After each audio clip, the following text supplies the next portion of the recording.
Sounds like fun. Murphy Brown, Mr. Holland's Opus, and Ray Donovan. You know his voice from Mysteries at the Museum, Hercules, Goof Troop, the Santa Claus movies 2 and 3, and that Twizzlers commercial from the 80s. It makes me happy. You've seen him on CNN, Fox News, and The Soup. If they do strike Seth Rogen and James Franco, what a great end to their careers. You know him as a mama's boy. Oh my God. Tiger Thomas, middle-aged MC. I'm middle-aged MC.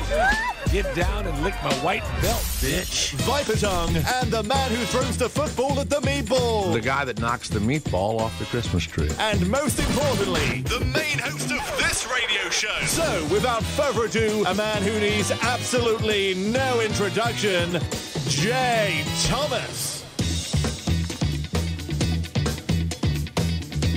My voice was so high on that show.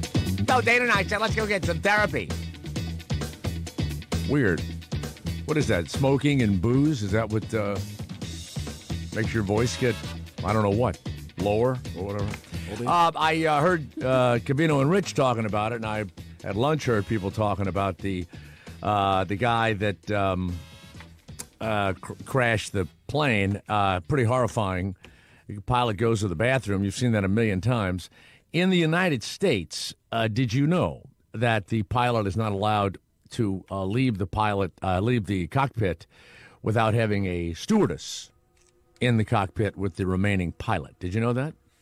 Did not. I did not know that. I just assumed that the pilots sat with one of those stadium pals attached to their leg. Honestly, I did. I didn't think that they got up ever. I thought that they just. You've never been at a plane where the pilot got up and they blocked. If it did, I didn't notice. You know, I'm not because you're way in the back, right? You're always way in the back. Usually by the lavatories, whatever the cheapest seat is. Mm-hmm. Yeah, you're back. 31D. Mm-hmm. The ones that don't recline. That's me. B, of course. Well, apparently, this guy is he ethnic? He's German? But not. I already received some emails saying something. I don't know what I'd said. What do you think of the Islamists that you've been defending taking the plane down? Some idiot said that to me and blamed it on Barack Obama, of course. What was he, just a German guy that had been mentally ill? Is that it? I don't think they know whether or not. I think had he been put away? A guy at the restaurant today said that he had been put away a couple of times or once or something. I don't know. What a weird lawsuit that's going to be, because now they're going to have to say, well, they'll of course say that the airline should have known he was mentally unstable and shouldn't have been flying a plane. But they said that he appeared to want to destroy the plane. I remember seeing that headline. So I guess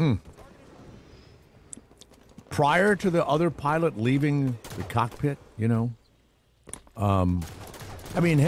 if the other pilot leaves and then the flight attendant comes in, hell, he could have overpowered her, knocked her out, and something or other. Maybe not a German woman, but.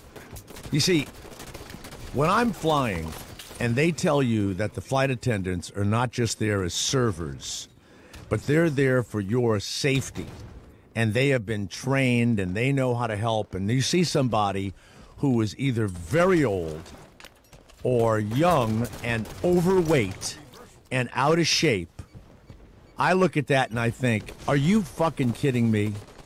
You couldn't help anybody. And they're not allowed to get rid of them for body type or for the inability. They ought to be like, fire. I was going to say firemen. What do you say, fire persons? I don't know what the hell you say now. Fire people? Fire something? Firefighters? Yeah, you don't say the right thing, you get fired. Firefucker.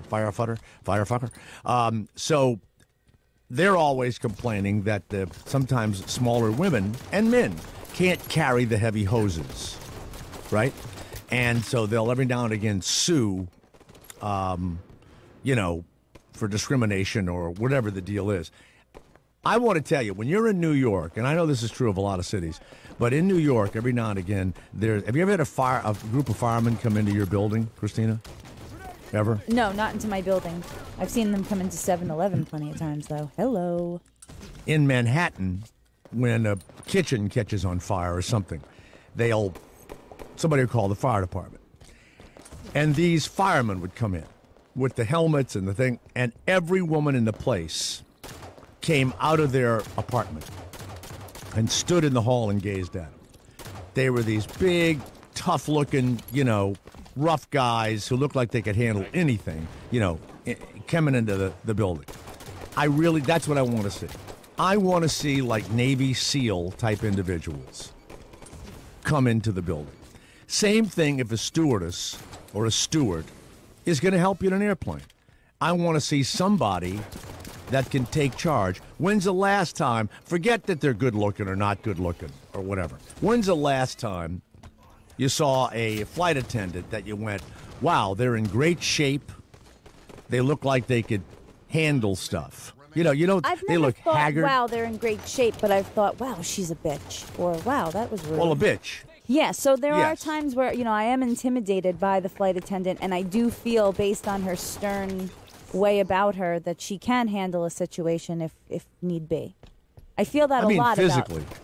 about... I don't know. I mean, I don't think that she can take down a 300-pound terrorist, but I do think I mean that when in the plane's time of going down, crisis, can she handle, like, a person collapsing in the in the galley or something and move that person or whatever, or could she overcome a pilot or fight against the pilot who tried to take the plane over and stuff? Is there training I haven't for seen all it. of that?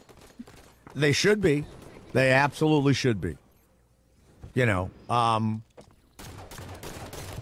me, they stopped all of it because, a group of overweight, over-the-hill airline employees said, look, you can't just have good-looking stewardesses.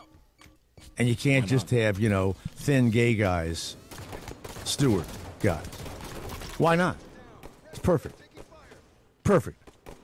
So the guy locks himself in. Have they released the audio yet? Because I hear it's pretty bad. It's like he just knocks like, okay, Ted, Gunter, Adolf, and he starts beating on the door, and then he starts trying to break the door down, which you can't do.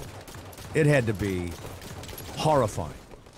And the guy takes him down. The mountains were around 6,000 feet. And he takes him down pretty swiftly from, 30,000. And they lose contact right at the mountain's top. So, have you released his name or anything, Steve? Do we have a, is he... Andrus anything? Lubitz? Andrus 28 years Lubitz. old. 28-year-old German national. Okay. I'm looking Wow. for see if they have any audio out. The other thing is that there is some report that he had some mental issues at some point. I don't know what those were. What's really horrible is some small town in Germany's kids, and we all send our kids on all these school trips all the time. And for those of you that have kids and you know this, you're worried the whole time they're gone and what's going to happen and everything else. And so this group of kids in a very small German town wiped out. 2 teachers and I believe 16, 17 kids, something like that, wiped out. And it's a small town of a few thousand where everybody knows, everybody. Damn. Why the son of a bitch have to take everybody else with him? The co-pilot had 630 hours of flying time. He had That's not a lot. undergone extensive psychological and aviation review since beginning training back in 2008 and joining the company as a first officer in 2013 through his training, although his training was interrupted 6 years ago for an unspecified reason. There you go. That's it. Put him in the loony bin for a while. Well, Damn, that's terrible. So I'm, looking at my phone last night, and all of a sudden I'm seeing these weird pictures of one of my sons in what looks like some sort of a foreign country with half-naked women at some beach someplace, and they don't look American to me. So I say, where are you? And he goes, "Oh, I'm in Cartagena." You know where that is? It's in Colombia. He's in Cartagena. Spring break. So, woo! Wait a minute. Drug hotels. Woo! No, you go to Panama City, Florida, or you go to Seattle, or you go to Seattle. Who's going to Seattle for Nobody spring goes break? to Seattle for spring break. Yes, you do. No, Yeah, you maybe if you go to don't. school in Alaska. To see all the grunge bands and to eat the crabs. What year is it? 1990? Yeah. No, you go to you go to the Cabo. beach. You go to but you don't go Seattle to Beach Cartagena. is the most beautiful in all the world. You go to those islands out there, the Orca Islands and all that. You smoke dope for free, whatever, But Cartagena? So I texted him, I go, "What are you doing there?" And his buddy's mom is an airline flight attendant. Mm-hmm. And they flew for $87 a piece. And their hotel room is $40. And it's a block from the beach. And now that used to be a terrible country, didn't it? Colombia? Now I'm going to text him in a few minutes and say, "Look, don't buy a joint. Don't buy any Coke. Nothing." And say you're Canadian. Well, no, what they love to do is kidnap they love to sell you some stuff, and then they arrest you, and then they tell the Americans, "Look, we caught another one of my nephew's roommate in New Orleans was held in Brazil for 6 months. He goes to Brazil for their Mardi Gras, to Rio de Janeiro. And he goes there and he's hanging out and having a big time, and he meets this gorgeous young woman. And they hang out and they have sex and they do blow and they smoke pot and they do everything. And all of a sudden, there's a big knock on his door at whatever shithole hotel they're staying in, and the authorities come in and they get him. And she has testified against him that he raped her and did coke and pot and held him for 6 months. And it cost his, family, whatever, like $100,000. And it was a scam. She really wanted money, but he didn't give her any money. He didn't, I don't know what she wanted. And she said, "If you don't give me X amount of dollars, I'm going to tell the authorities that you raped me and made me take these drugs." Well, he said, "Fuck you, see you later." And you should be going to the airport when you say that, actually. But they arrested him, and he got out. But, yeah, that was my biggest fear. My friend went to Tijuana, and stupidly, but she was young, with a bunch of people, and they were in a rental car. And they got kidnapped and held at gunpoint. All they wanted was money, but once they found out, my friend's sister is a New York City detective. Once they found out that she was a detective, it was over. I mean, they captured all of them, and then they wound up getting free for something like $400. She said it was the scariest thing of her entire life. But she was held. They had machine guns to their heads, threatening. When to my kill wife them. and I went to Acapulco for our honeymoon, and so we don't want to stay, in the regular resort area. We stay at a resort where each little room has a swimming pool, and they give you a pink Jeep. You ever heard of this place, Christina? No. They still do it. Everybody gets a pink Jeep, and you get your own little swimming pool by your room. It's been around for ever and ever. And you wake up in the morning, and there's like some sort of flowers floating in the little pool. And the pool's just big enough like to stick your feet in. So I had some pot, and my wife and I were smoking pot, and I left the joints out in the ashtray, out on the balcony. I was an idiot. Came out the next day, and the pot was gone. I left a note for the cleaning people in Spanish to return what they'd taken, no questions asked. Idiot. Stupid. So she says, this is really kind of nice and all, but I'd rather be at some, cooler beach or something. So we drive around and we find this place where mostly Europeans stay on one of the other beaches, and we check in, and we have a cool little room, and it's right by the beach, and we rent a car, and I go, "Hey," we had gone swimming, and I'd given my wife diamond earrings for our wedding, diamond stud earrings, and she wore them all the time. And we're frolicking in the surf, and we're jumping around, and we get in the car, and I say, "Hey, why don't we go down this this highway here and see where it leads. You know, sure. So we take off, and we ride about 10 miles, and all of a sudden, there's a roadblock. And there's a bus that has people in it, you know, like a I don't know what, a regular city bus kind of a thing, but like a school bus. So I stop behind it, and there's all these guards there, and they have machine guns. And they're checking for stuff, you know. And I say to my new wife, I say, gee, you know, let's not do this. Let's turn around. So I say in the best Spanish I can to this young cop, I go, you know, I want to turn around. And he waves me to turn around. When I turned that car around, the bus was blocking another cop on the other side of the road, and he goes nuts, like I'm running away. And I pull around, and they surround the car, and they have machine guns, just like you said, Christina. Mm-hmm. And I get out with my hands up, and a kid, a nervous kid, he doesn't have his finger on the side of the trigger cover.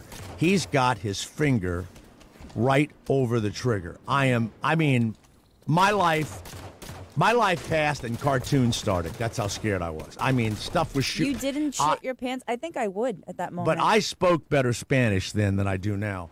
I am turista, you know, whatever, and I saying, you know, un otro policia, you know, told me to, you know, turn around. I was doing it all, and my hands are up. The kid that told me to go around wouldn't say anything. He was afraid he was going to get in trouble. So they hold that gun to my head. They bring my wife out. They get her out, and they begin to search us. And we did have drugs. I had drugs in that little pocket in your swimsuit. Mm-hmm. Yeah. Mm-hmm. They didn't find it. Ooh. They didn't find it. Because we had swimsuits on, I guess they didn't think we had anything on us. So she has on like a bikini, and he, did he touch me? I don't think he touched me even.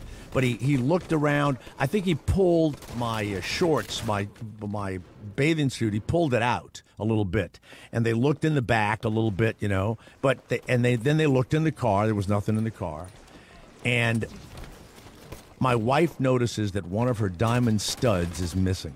5 minutes remain. Puts her hand up, and in the middle of being almost arrested, she goes, "Oh my God, my diamond earring is missing." We get in an argument with the machine guns. I said to her, "You mean you wore it at the beach? You wore it at the fucking beach? Why would you do that?" She goes, "Because the clasp has a lock on it, Christina." That's what she says to me. Now, we're just married. We're married like a week or a month. I go, with the machine gun, I go, "The clasp has a lock on it?" Yeah. So we could have been shot. They tell us to go. We get back in the car. And on the way back, of course, I have to hear we could have gone to jail. We had the drugs. I said, well, you were doing the drugs. You were doing the drugs. You weren't saying anything. But now that we've almost been arrested, and by the way, nobody wears diamond-studded earrings in a fucking surf. No. So for the next day, she would bitch to me about the drugs, and I would bitch to her about the diamond-studded earring. That was our honeymoon. Match made in heaven. Oh, and you know what? When you're just married and you get in that fight, you really think you've made a huge fucking mistake. Both of you did. Been a huge mistake. Mm-hmm. This is not working out. Not working out at all. There. Oh, I know. Well, you got divorced. Mm-hmm. You know what's sad? I was divorced. I had, JT, and that was a fucking mess. But then I married a very nice woman after that a few years later. She had a wonderful little boy. And I was with her for about 5 years. And it was me. She was very nice. It was all me. And I just always have felt badly about that. And then years later, sadly, she became a hopeless alcoholic. And abandoned her son or something weird. She was a wonderful mom. And I really did. I always felt badly because none of these women, no girlfriend, nobody, ever did anything bad to me. I was really I was really awful. I mean, I would say rude shit and everything else because I really didn't. I wanted to be in show business, and I would always try to like get married or settle down or do something. So I didn't want to run off to. It sounded dumb to me. Run off to what, Hollywood, or run off to New York. So yeah, I always felt bad. You ever feel bad, Christina, how you treated that ex-husband? It wasn't his fault. No, I don't feel bad. I didn't treat him poorly, Really? and he didn't treat me poorly. We just weren't supposed to be together. We weren't Was it abusive a to each other. conscious uncoupling? Was it one of those like It Gwyneth felt Paltrow? like that from my end. I hope it felt like that from his, but yeah, I think Gwyneth so. is very upset. She's very upset. Gwyneth is saying she doesn't understand why she and the former the Coldplay guy, Martin. why not him, but why she gets these incredibly horrible messages. She doesn't understand it. People don't like her to begin Yeah, with. So. I know. She's not very likable. One of my favorite actresses, I have to tell you. And her mother, Blythe Danner, unbelievable. And her departed father, Bruce Paltrow, a terrific producer. And I've told you this before. I auditioned for a musical that they were producing. And she was there and the dad was there. And Gwyneth was about 10, was a little girl. And I go to this audition room and I'd practice for months because it was a musical. I'm not a good singer. I could sing a little bit. And I was so nervous, I could not remember the words to my audition song. And they couldn't have been kinder. They had me sing Happy Birthday because they knew I could handle it. And then the guy, and I was bad. And she sat kicking her legs. I didn't know she was Gwyneth Paltrow. She sat kicking her legs like a little girl, and was totally uninterested. And when I sang Happy Birthday, she laughed. She thought that was funny. And then I acted, and the guy said, look, you're a good actor, but this is really a musical and I need heavier musical chops than you've got. And you don't sing all the time, do you? I go, no. And I said, I don't even sing in the shower. And they laughed. And so that was that. But that to me, I thought she was really cute. I mean, Shakespeare in Love, that's a great movie. Do you like that movie? I love that movie. When she pretends she's a guy, but no one knows it. She puts on a mustache. It's like what I used to do, Zorro. I used to do, before I did The Lone Ranger, I did a bit about Zorro. So Zorro was Don Diego, and he would be in town, and he's the guy, Don Diego. And he would go, it's me, Don Diego. How's it going? Like this. And so everybody thought Don Diego was a big sissy. And then all of a sudden, somebody needs help. And Don Diego, who's like 6 feet tall and has a build and a hair and a little mustache, he puts on a mask and no one in town recognizes him. No one. Not the Commandante, not Sergeant Garcia. No one. No one. And I would take my fingers and put them over my eyes like I used to do for the Lone Ranger. That used to drive me absolutely insane. Same thing with Gwyneth Paltrow. She was the girl from, the castle. She just looked just like Christina. If you cut your hair short and put a mustache on, I would know you were Christina. Yeah. I would know it. And we sit there in the movie theater and, we just sit there. Well, I happen to like that Shakespeare in Love. Do you realize that back in Shakespeare's time, being an actor was considered one of the lowest things you could be? Being a playwright, being a director was low rent. And so many people who think that maybe Shakespeare didn't write many of the things he wrote because he never traveled to Hamlet is about Denmark. He didn't know anything about Denmark. You couldn't go to a library and get a book about Denmark in Shakespeare's time. And so they believed that perhaps it was a nobleman, and there's a name out there, who actually wrote a lot of the stuff, and then Shakespeare would take credit for it, kind of a ghostwriter kind of a guy. He didn't know anything about the inner workings of the kingdom. He wouldn't know the inner workings of what was going on inside of the palaces. And a lot of his plays have a lot of stuff in it that a commoner would not have known. And so that's the thing about Shakespeare in Love. Women were not allowed to be in plays. They weren't allowed. And when I was in high school, I went to a classical high school. We were taught Shakespeare classically. And when we did Hamlet, a guy played Lady Hamlet in it. And it was a military school, and it was tough guys and everything else, and we never said anything to this guy. And all the women, up until my senior year, were played by guy students. It'd be like Steve would put on an outfit, and not as a joke. He would really act, and, Hamlet's a drama. And there would be a guy. Yeah, I got to get that guy's name. He was the last guy to play a woman at my high school. Because my senior year, when we did a Midsummer Night's Dream, I played bottom. And I'm turned into a jackass during the production. And I wear a jackass head the entire time that I'm on stage. Wow. And I had told the guy at the yearbook, it was a big deal to get your picture, your color picture in the front of the yearbook. I said, look, I played football, I wrestle, I'm on the debate team, I act, I do everything. Could I be in the color picture in the front of the book? You know what happened, right? Do you know what happened?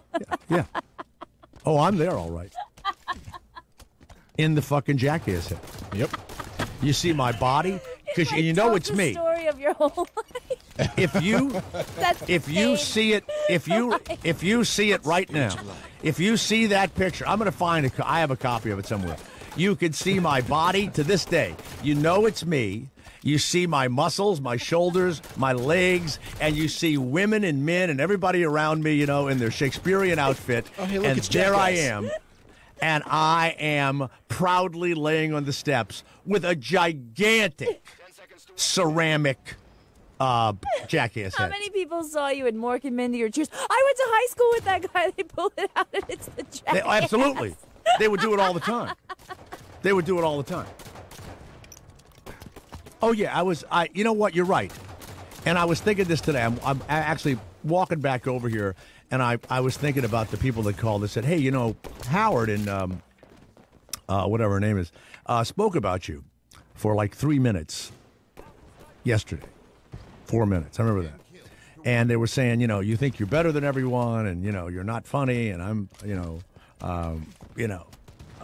Robin said, oh, I'm funnier than you are. We had dinner and all that. And I'm thinking, yeah, that's all true. That's all true. I have had every chance in the world. I have had every break you can have in sports, in announcing, in acting, in writing. I've had every break a human being can have. And without being an asshole, I somehow fucked it all up. I don't know how to happen. I don't know. Never will I know.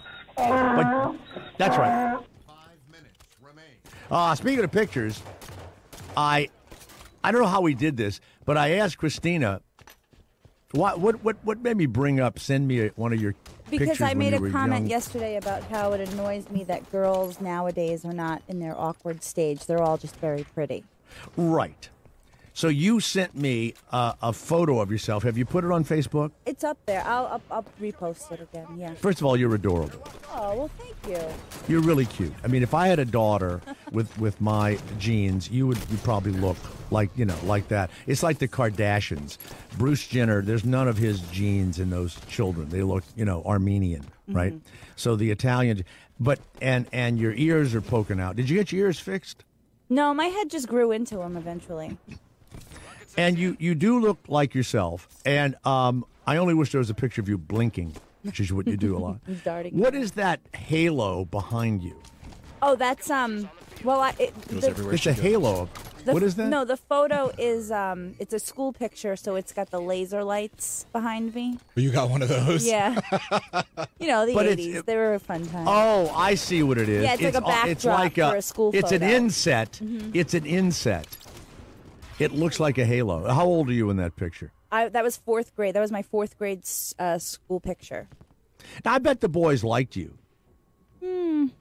No? Not until Little boys? later. Not until. Were you a tomboy? Yes, I was. I played a lot Tomboy? of basketball. Really? Mm-hmm. And I'm looking at that, and I mean it. I'm not kidding. I printed it out, and then after that picture printed out, my printer broke. It's so funny, right? I was telling Steve, I had to like Set take the it all stage for my apart. life. I had to restart it. I had to like check the laser, whatever the hell it was. I had to do it all. Oh, man. Let's go to Richie, who is in New York. Yes, Richie, it's Jay Thomas. Go ahead. Yes, Richie. How you doing, Jay? Hey, I wanted to remind you about that hotel in Uncle Las Brisas. And I was unfortunate enough to have to spend my honeymoon there. Oh, that's right. Las Brisas. It's still there where they give you a pink, and it's not very expensive. You get a pink Jeep, and you get a room with a little, every room, and we were overlooking an oil refinery. I remember that. No, right. But the one with the Jeep, I was driving the Jeep. I stopped at a light. This guy and his teenage son jump into the back. Tell us they're going to take you to shopping. Come with me. I take you shopping. I'm like, oh, shit, get out of my Jeep. But no, my wife says, oh, no, that sounds great. Let's go. So we go to this idiot, this inside mall, and he's showing us all this junk, overpriced junk. Couldn't wait to get out of there. But I did work out with the guy to sell me some pot. So he says, I'll call you later when I have it. When I'm talking to my father-in-law later on the phone, he says, no. They sell it to you, and then they turn you into the cops. So don't do it. That's right. That's right. So I had to hang up on the guy when he finally called. And you know what's weird? It's everywhere down there, and you don't want to buy it because they, especially guys, they do this in the United States, by the way, and I know plenty of guys that do it. Let's say you and I are busted for some amount of drugs, whatever. Yeah. And this is what the cops do in every city in the United States. They let you out on bail, and then you are allowed, and you will get credit for every person that you lead the police to. And and so it's been done for years and years and years. But down there, usually there's a guy, either his son is in trouble or his niece or nephew or something, and if they turn somebody in, they're going to be able to, get their kid or whatever out of jail. Yeah, I'm scared to death about my son down in Cartagena. I'm really not kidding. It's like, he's a typical, 23-year-old idiot. So it's like, and they're down there and it's costing them nothing. And, they're in the clubs and all of that shit. And, he went to Cuba. And he said that some guys fucked with him in a club because he looked Spanish to them or European or something. When they found out he was an American, these guys panicked and apologized and bought him drinks. And they were scared to death that if they fucked with an American, or a foreigner anyway. So did you drive that Jeep around? Did you have that? I had it for one day. I turned it back in after the first day because I think it says on the side in Spanish, "Rich American, come rip me off." So I turned it back. I just threw it piece of junk. And here's the other one. People go to Acapulco and they go out on these boats to catch sailfish or swordfish or whatever, and they never catch anything. So I like to fish. I'm just married. My wife and I go down there, and I rent a boat, and I say, look, we're going to go out. I'm going to show you offshore, big-time fishing. So I get in the boat, and it was foggy, weirdly foggy. So she says, well, I get seasick. So she takes a bunch of Dramamine. So I bring alcohol, I bring, champagne, and we get a picnic and everything else. And these guys go really, really slowly out there. And we're trolling, right? We're trolling. All of a sudden, the thing gets hit, and the fish is jumping, and we cannot believe it. So I get her in the chair. She fights the fish, and, her hands are hurting. I get in the chair. I fight this 6 or 7 foot, 135-pound sailfish, right? And we bring it in. I can't. Every one of my friends said it's a total fucking ripoff. They lay it at our feet, and they hit it in the head with a club. And when they hit it, it's colors. It's beautiful colors. It's natural colors. They flash for an instant, and then it dies. My new wife is completely freaked the fuck out. There's blood all over the deck. The thing is dead, and we flop back. The guys go back upstairs to the fly deck, going, three knots. And my wife says, this is the worst fucking thing I've ever seen. I go, well, what are we going to do with this? I said, well, we're going to mount it. We're going to take it back home. And I said, and the villagers will eat the meat, I said, they'll eat the meat. So she says, oh, my God, I don't want to catch another one. I said, don't worry. This was an accident. So I go up and I say to the guys, andale, get us back to shore. The guy goes, no, you have another 2 hours. I go, no. Get another fucking fish hits the next lure. We start pulling, and it's jumping up, and my wife says, cut it loose. Cut it loose. And the guys couldn't believe it, and we let it go, and they refused to go fast. I guess they were saving fuel. And it cost me $1,500 to have it stuffed and sent to me. Okay. Yeah. Oh, yeah. And, I haven't thought about my honeymoon. I mean it. We haven't talked about our honeymoon ever. I think we have one picture of our honeymoon. One. Yeah. I'm going to ask her when I get home today, hey, whatever happened to the remaining diamond stud? Oh, boy. Hey, Christina, think about that. Up that can of worms? Are you sure You know want why? to? I have never mentioned it again, ever. Just I don't even remember talking about it again or saying anything because it was such a bad experience. Mm-hmm. But do you think she'll laugh, it's or do you think you'll have to duck because she's going to throw something at you? no, you know what's funny? It's got to be somewhere. She didn't throw it away. I mean, it was, a valuable, half of a pair, right? So it's got to be someplace. Got to be somewhere, right? Yeah. Speaking of the past, we have a woman who, when she was, how old was she when I sent her a picture? 9 Christina? years old. And she'll be coming on later today, 9 years old. Yep. She's all grown up now. Big girl now.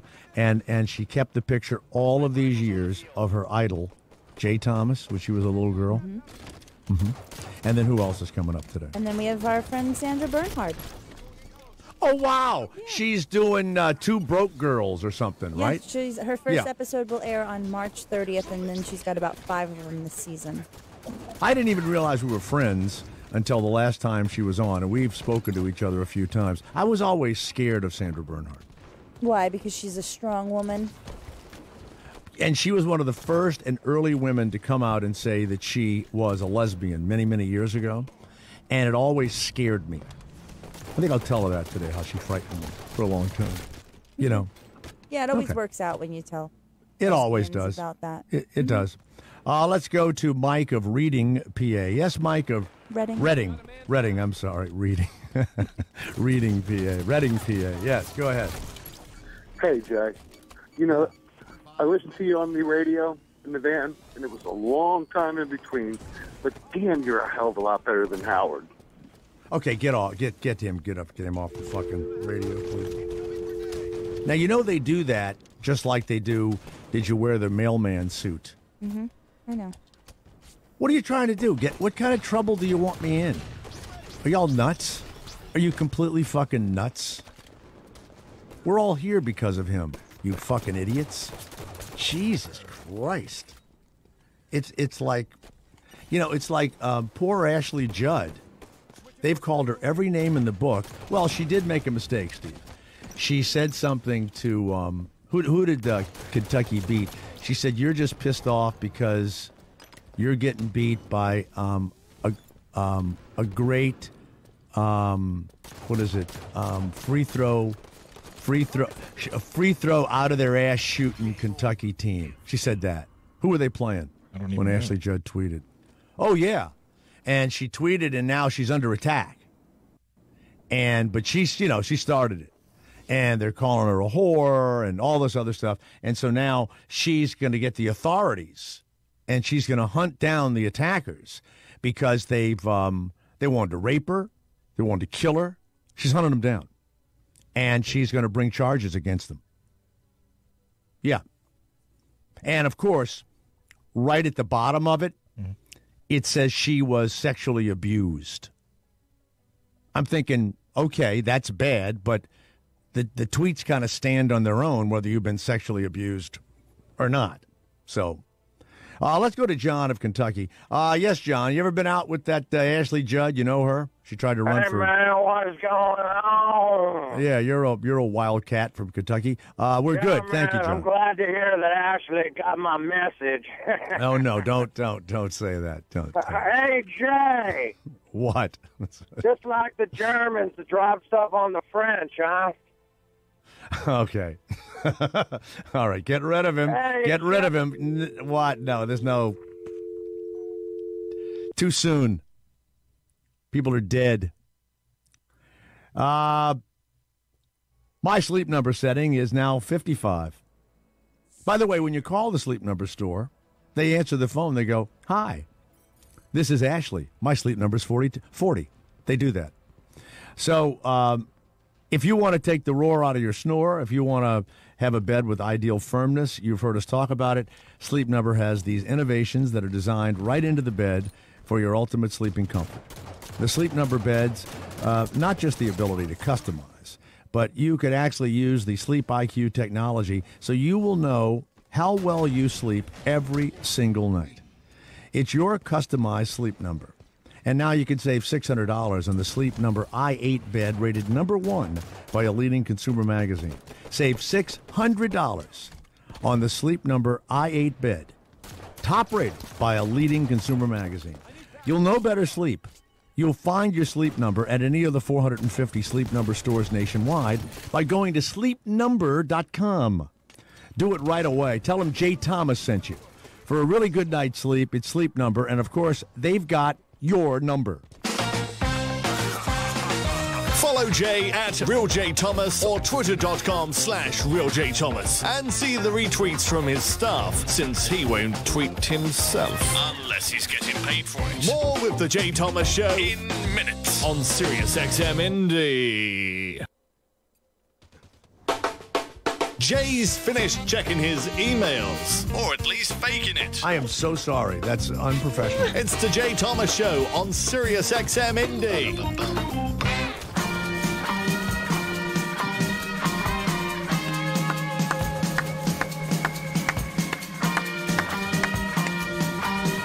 Speaking of colleges and, well, not sports, but that kid that sang the racist song about his fraternity, Levi Pettit, 20 years old from Oklahoma, he stood up at a news conference, and he was up with one of the state's top African-American lawmakers to say how sorry he was for what he did.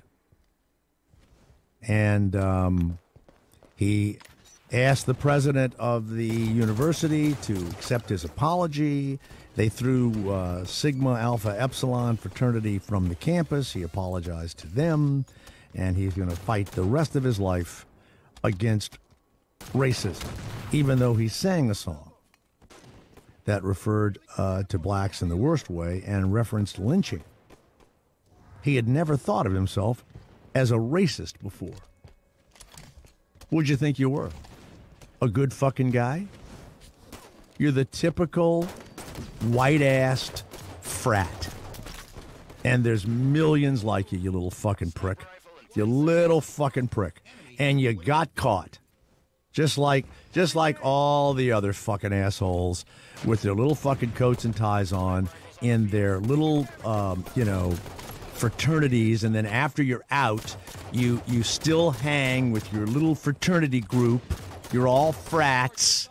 You get jobs, and you close your little fucking jobs in and make sure all your little white-shirted, skinny-tied fucking assholes keep everybody in their little fucking group, you little prick. You apologize because you got caught. That's why. That's what you should have apologized for. Gee, I'm sorry I got caught. Fucking asshole. And now, do we have poor Ashley Judd? What is this audio? You want to hear the frat boy thing first? Or no? Get out of here. We have him apologizing? Yeah, that's the press conference. Wow. Stop it for 1 second. Thank you What all. is he wearing, Christina? What's he wearing? He's wearing a suit, navy blue, with a light blue shirt, and a red tie with blue varying colors stripes. So red, white, and blue. He's preppy. Yeah. Yeah, he's super preppy. Yes, and the reason why he's wearing a blue shirt is that somebody advised him that on television, blue gets picked up, and when you're on TV, you never wear white. It's also sympathetic. You're supposed to wear blue port also. Yeah. Really? Yeah. I never heard that. And what about the red tie? I think that's What does that mean? maybe Right. Okay. for Thank America. you. I don't know. So he's got his preppy outfit on. Here we go. Being here today, even though I wish today's meeting was not necessary, I'm deeply appreciative of everyone here that joined us. Also, thank you to Senator Pittman for inviting me today. You're a blessing to me, my mom, and my dad. I can't thank you enough for the way you've embraced me and opened my eyes to things I had not seen before. Let me start by saying that I'm sorry. Deeply sorry. I'm so sorry for all the pain that I've caused, and I want you all to know that directly from me. Although I don't deserve it, I want to ask for your forgiveness. There are no excuses for my behavior. I never thought of myself as a racist. I never considered it a possibility. But the bottom line is that the words that were said in that chant were mean, hateful, and racist. I will be deeply sorry and deeply ashamed of what I've done for the rest of my life. Some have wondered why I haven't spoken out publicly. The truth is I've had a mix of pain, shame, sorrow, and fear over the consequences of my actions. I failed to stand up as a leader and stop this chant. I now have a clear understanding of what lives. Oh, it just ended. That's it. That's all they have. We can hear the chant again, or we can hear a Sigma Alpha Epsilon spokesperson speak about the racist chants, or just move to Ashley. Now, do you forgive him, Steve? No, it's full of shit, that whole thing he said. Yeah, he's sorry. Sounds like he was he's caught, sorry 'cause he's and caught. Nothing else. So you agree with me? I'm not just ranting in here. Well, No, we've It would be nice about if this. every now and again, you two, while I was giving one of my speeches and talking about my philosophy, it'd be nice if you applauded Okay. like this. Like yeah, man. Like that. since he's a preppy, I'm giving you a golf clap. Well, here's the other thing. Here I am, and it's dead silent, and there's no one responding, from out there because they're listening or not. And then you're really the only two human beings that I have contact with to the outside world. Sometimes when you're silent, I think maybe I've failed. Oh, I don't want you to feel that way. Well, you don't have to do it all the time, but every now and again, hear. You got it. How about this? For here's a jolly good fellow every now and again, just to break into song. Would it be too much? Yeah, that's a good one. Hip, hip, hey! Yeah. All right. You know Hey. what? I tell you what you might have to do, Steve. We may have to lay those down so that you actually don't have to do it, but you can actually just hit a button and it's already done for us. Maybe you get some people in the building who agree with a lot of things I say to do hip hip hoorays. Okay, Yeah. sure. Well, no, that's laughter. I've had enough You said canned you want laughter some in my laughter. life. Well, something or other. Well, Phil Robertson from Duck's Dynasty says he will not apologize to gays, and he's not going to apologize to atheists. And I love him. I mean, he's a hateful son of a bitch, but he's not apologizing for anything. And he goes, and if they want to kick me off the show again, let them try it, he said. He is in total fucking control.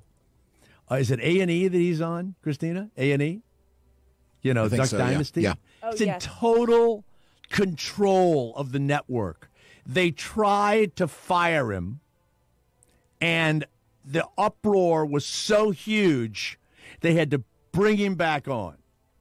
Now, I don't know if there's audio of this. Their little girl Sadie was on Dancing with the Stars last year, and then the entire family made an appearance several times as part of her dancing. Yeah, these are the people that the Ted Cruz wants to run the country. People go, why are you against him? Why?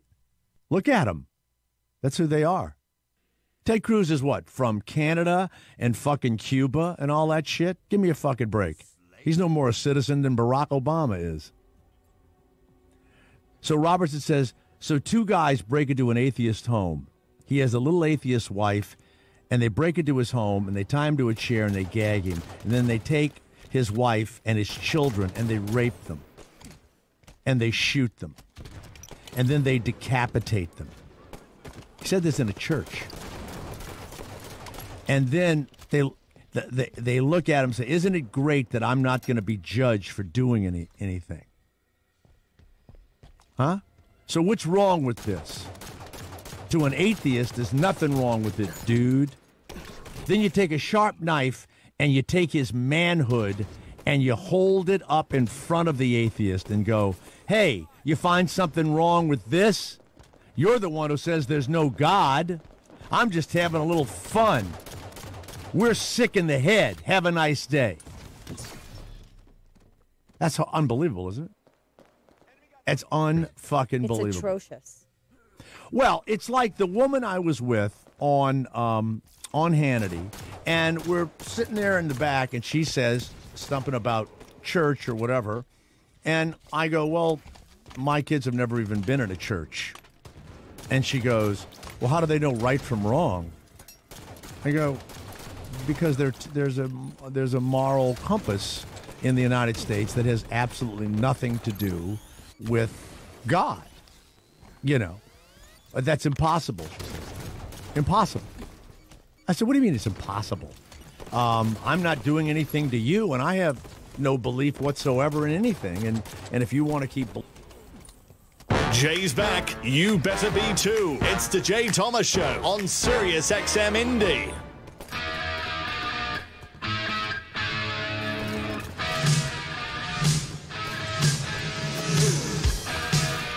I said yesterday that Barack Obama got in trouble because he picked Princeton over Maryland in the women's basketball. And yeah, that's his niece that plays for Princeton. I wasn't able to say it before I signed off.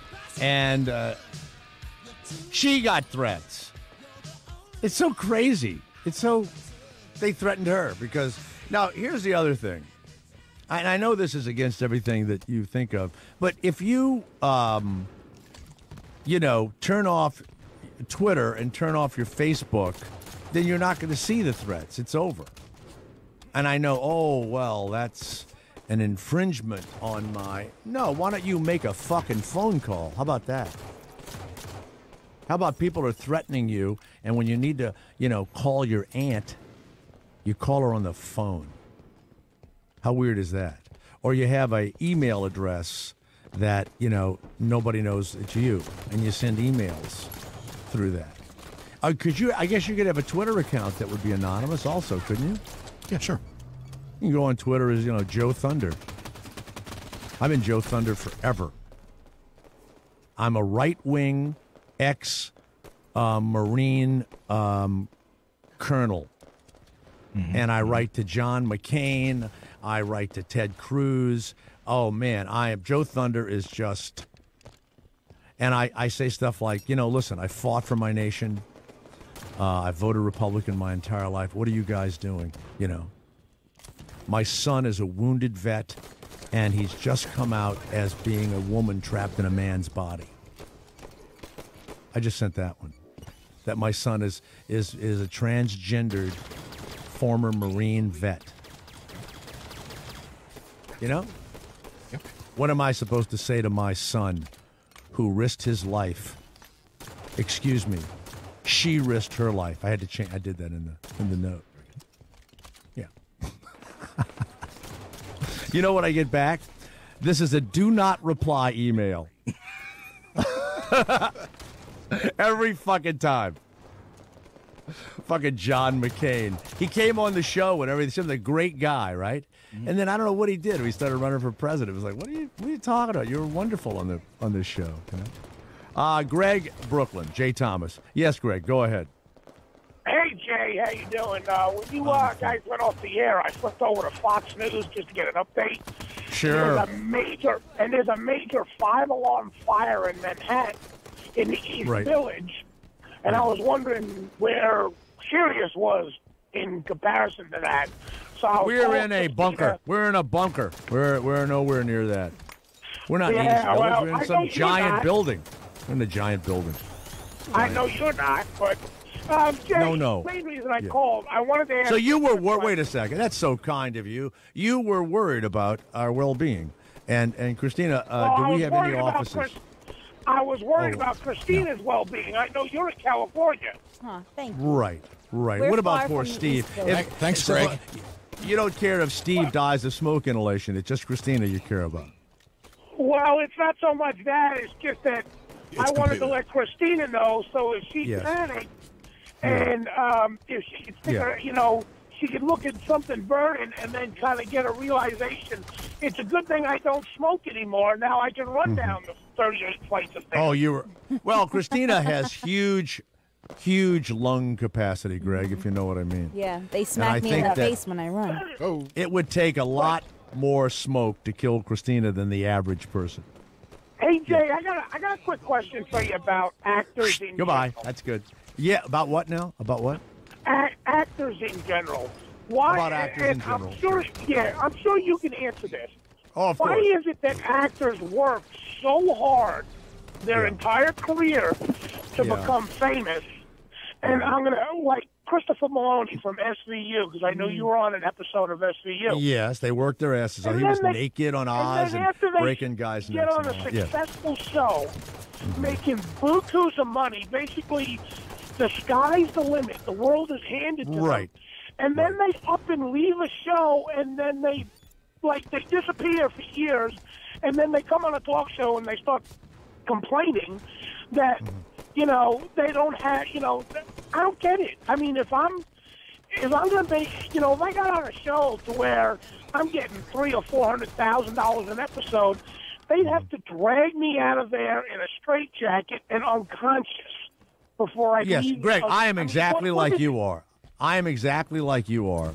And let's just take Christopher Maloney. He did quit the show, and the next thing he did was, there's this nut from New Orleans, complete nut, and he wrote this ridiculous script that I did with a buddy of mine, and he'd raised a bunch of money, and we got paid out front. He got Christopher Maloney to direct some crazy comedy where Christopher wore all kind of costumes and everything else, and he directed it, and then it was a complete mess at the end, and who knows whatever happened to that movie. And here's the thing. When they leave a show, I think John Hamm has done it the best. John Hamm is able to be on a big show, and he's able to do other movies and everything else. They want a star and stuff. And what they really need to do is they should put themselves out and go, I'll be the fourth lead, or I'll play something, and then prove themselves, in the movies. Because the movies only care about one thing. When can you open a movie? Period. That's it. Right. If you can open a movie, if people will come to see the movie because of you, they don't care if your cousin wrote the movie. They could care less. If Tom Cruise called you up and said, write me a movie, and you write a movie, and you and Tom go into a studio, that movie will be made. It makes no difference. They won't even read the script. They won't even read it. It's basically name value. That's right. So now, Christopher Maloney, what's he going to star in? An independent film or whatever. To me, he ought to be the fourth lead in a Terminator movie, or he ought to be the fourth or fifth lead in a really good, like Benedict Cumberbatch had a pretty small part in August, Osage County, but a very pivotal part in the film. Right. That's what the English do. You will see an English movie or television show, and you'll see a pretty well-known actor or actress, and they'll be in a smaller role, right? Because that's acting.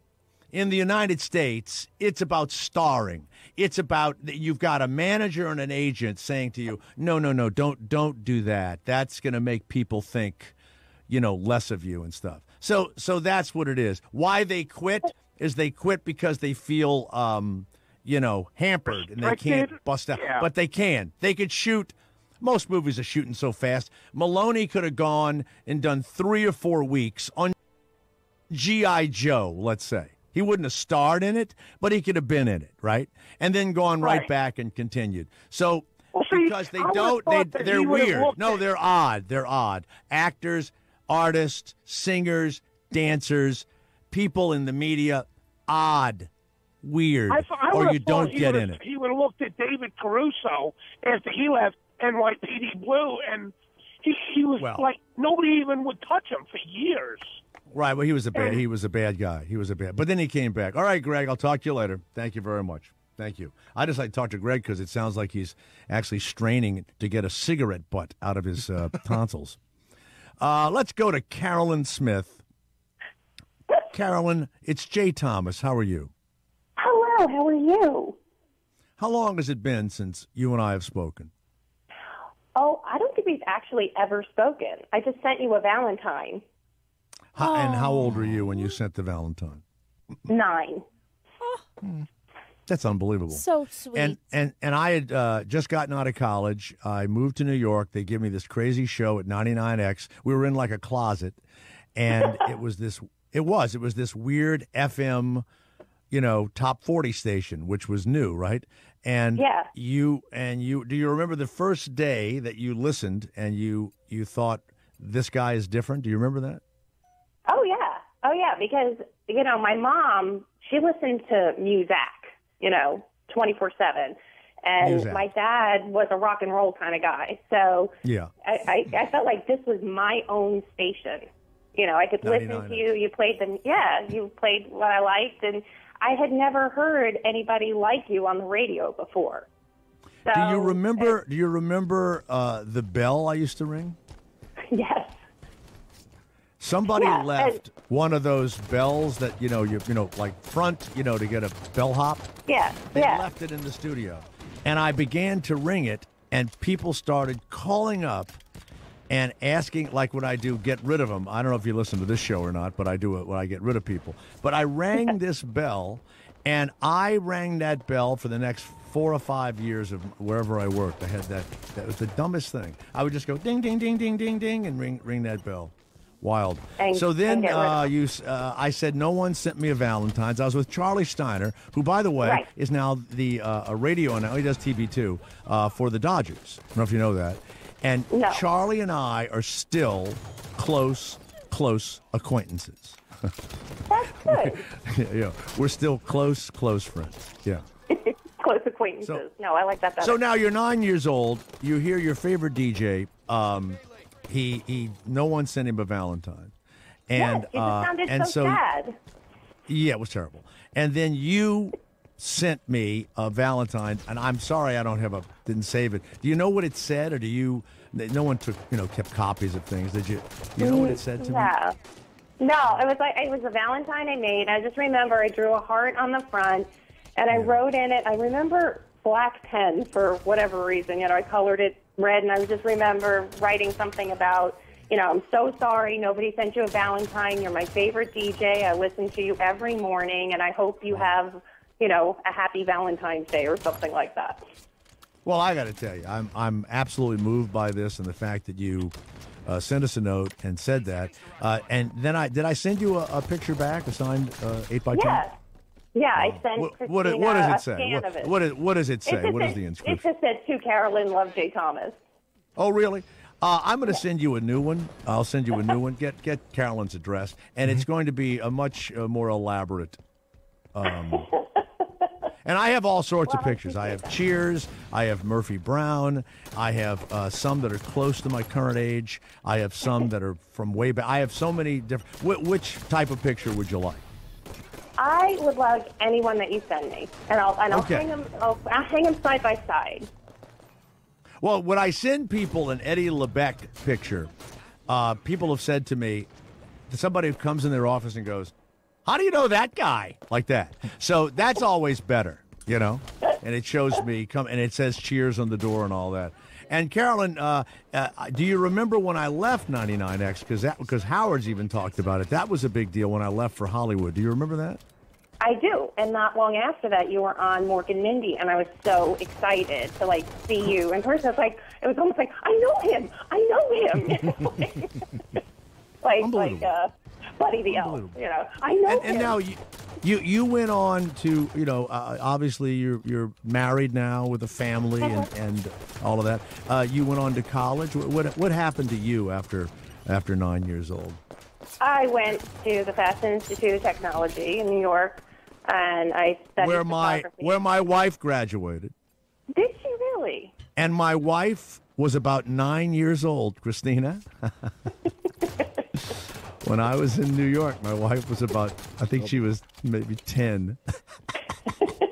We could have been at FIT together. You know what? You might have been.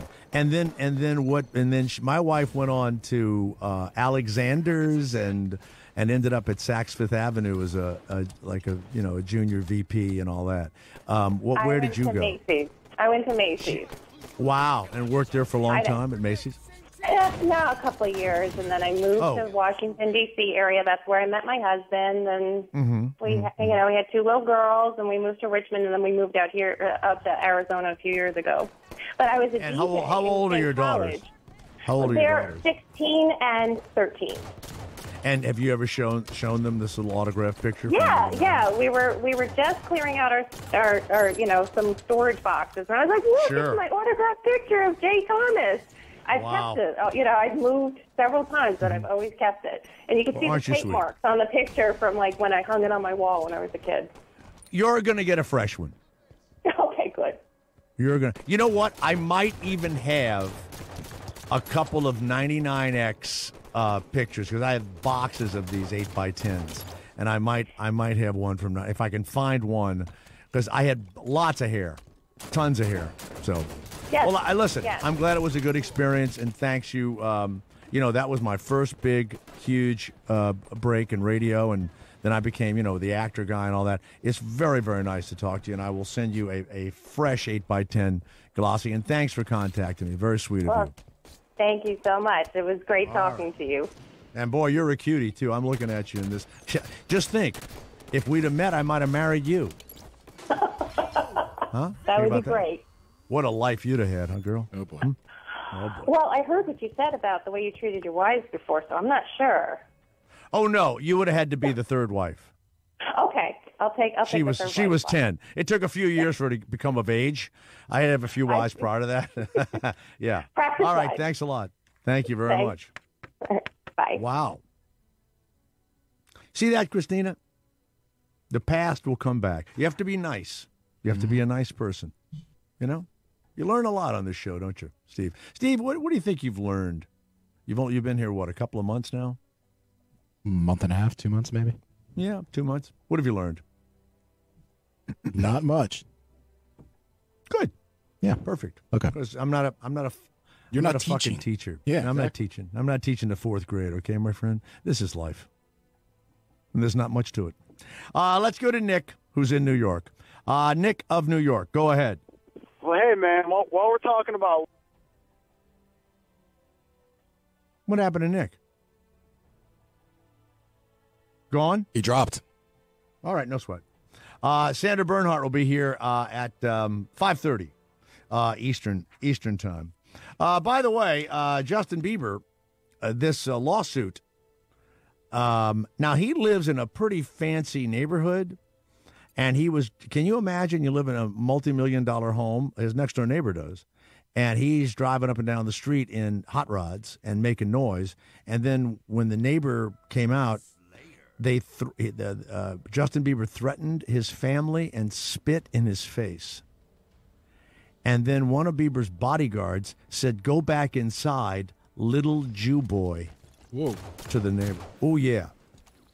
And Jeffrey Schwartz and his wife, Suzanne, are not happy. You can yell at a lot of people, but you are not going to say anything to a very wealthy Jewish person who has maybe not as much money as you have, but certainly enough to sue your young ass. Then they attacked the guy's house with eggs, and the eggs fried onto the paint.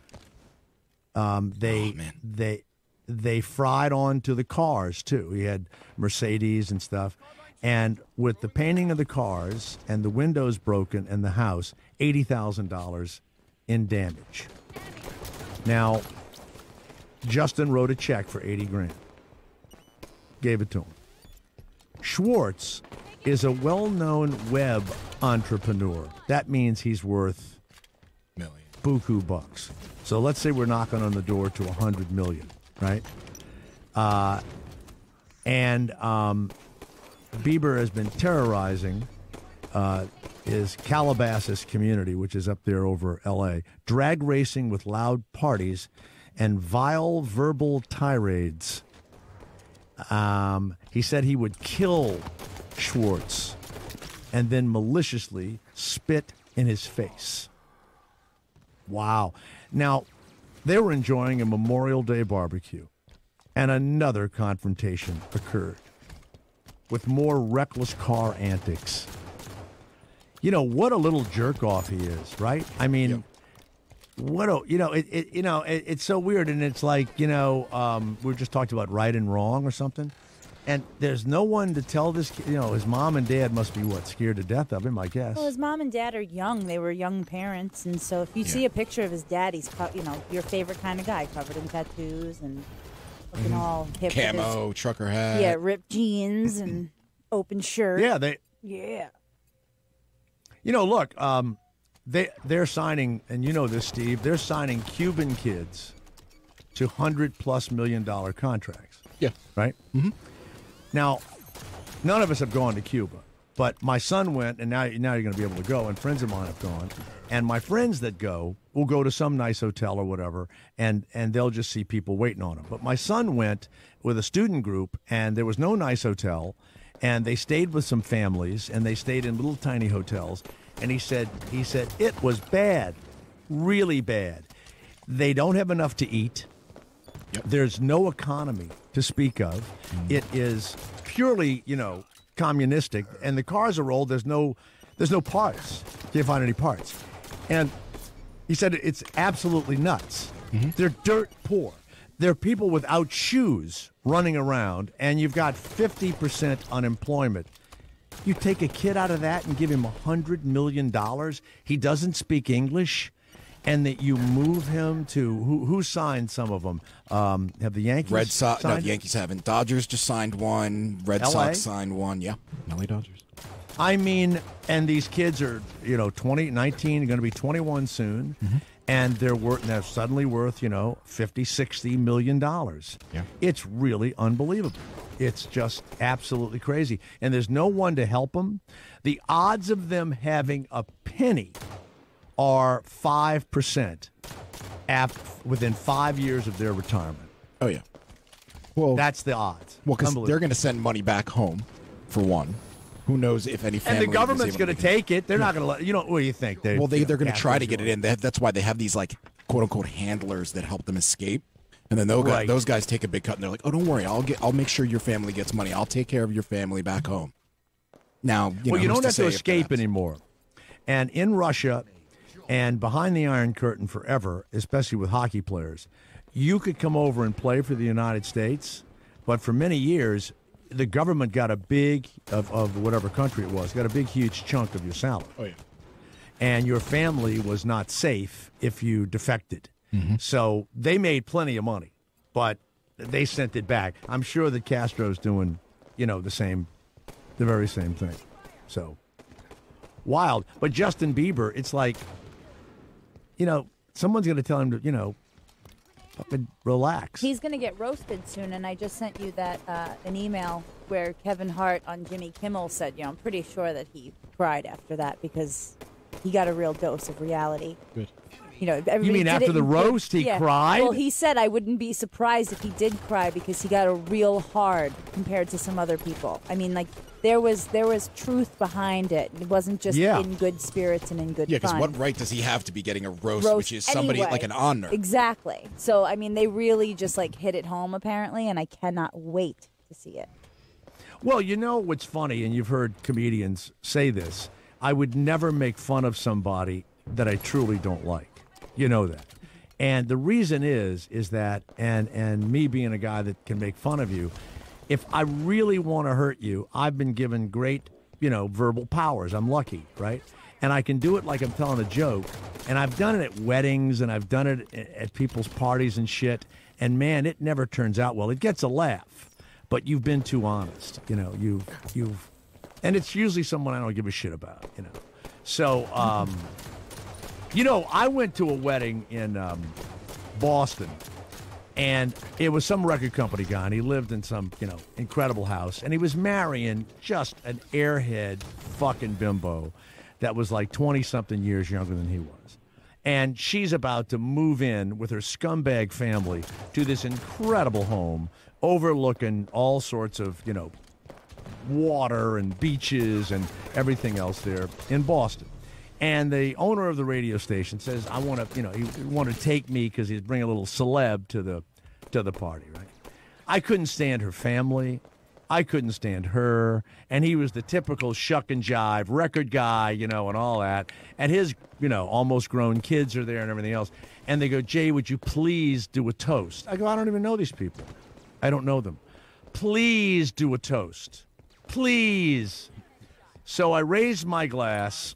And I said, I really don't know you, but as I'm looking at you, I'm really thinking of and looking at this beautiful home and everything that you guys are about to embark on.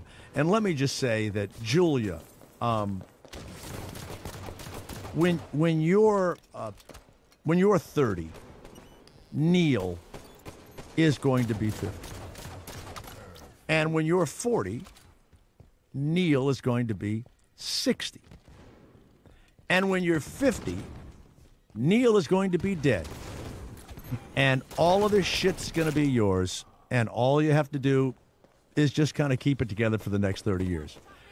Good luck. Well, they escorted me out of the fucking building. My friend was all pissed off. Gets back in his fucking car. Why did you say that? Why are you doing that? I go, because it's the fucking truth. It's the fucking truth.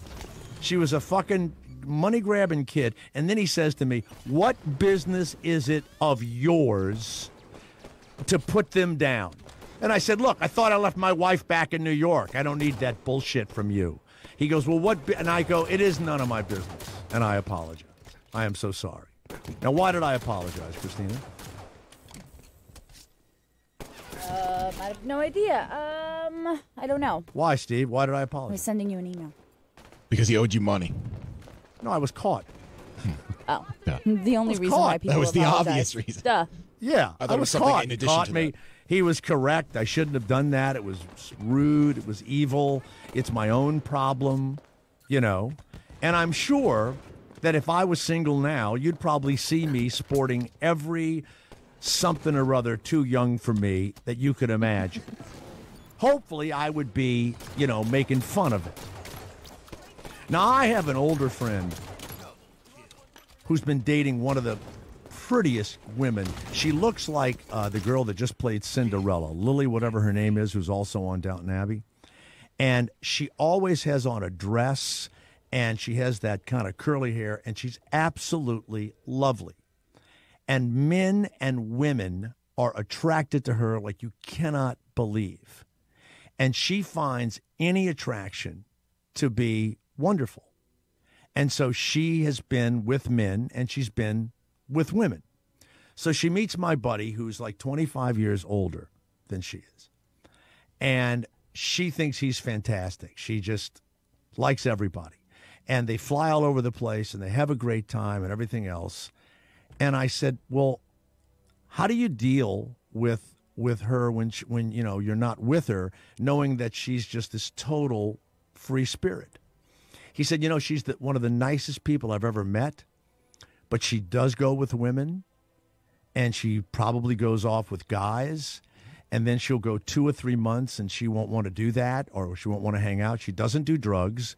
She's not a problem to be with. She takes great care of me, but I know that she's going to go off, and she's going to be with whoever she wants to be with, and she never comes home sloppy or weird and never brings anything around me, and we just absolutely don't discuss it. He said, it is the best relationship I've ever had. And he said, I can only do that now that I'm in my 50s. He said, I could never, if I was 30 and she was 25, I would be crazed. But he goes, it's the most wonderful relationship. It's unbelievable. And somehow she times it right when I'm sick of her. She'll go off. And I said, I absolutely understand that. That's the life I would live. I would have, with me, hell, it could be a 40-year-old, whatever. You could do whatever you want to do, whatever. Just don't bring anything home and don't ever embarrass me. That's it. That's all it is. And when we go out, we don't need to hear about the girlfriends, the boyfriends, or whatever. You're just with, who wouldn't buy into that one to live a fabulous life? And guys that are jealous are stupid. Guys are stupid. The biggest turn on is when your wife or girlfriend comes home and tells you about the sex they had. I dare you not to get a raging hard on during that discussion. Now, you've got to be a different person to think that's interesting. But I'm different. Let's go to Kyle, who's in Sacramento. Yes, Kyle, it's Jay Thomas. Jay, how are you? Oh, fuck. Oh, shit. I absolutely forgot what I had said earlier. You are a magnificent little winch. Wow. I got to tell you something. Although I'm a huge fan of your body of work, Christina in there, her laugh absolutely makes my day, and I thought I should tell her. Thank you. Well, some of the haters, say it's fake. Yeah, I know, and that pisses me the fuck Fake off. or not, it is absolutely infectious. Fake or not. I'm with you. Thank you, Kyle. Thank you you very much. You're nice. very welcome. Have a phenomenal day. Well, we don't need all that. I don't need you running my life. Okay, I'll have an okay day if I feel like it. Let's go to Bill, who's in Pennsylvania. Yes, Bill. Jay Thomas here. Hey, Jay. Good talking to you.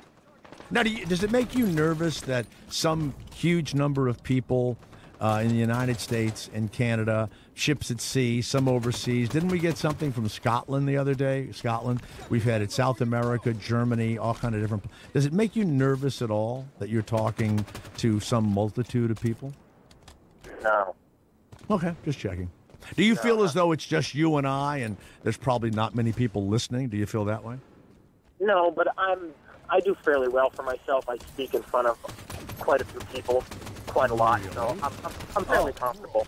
So it's like you're talking to a fellow speaker, a fellow thespian, to say, There you go.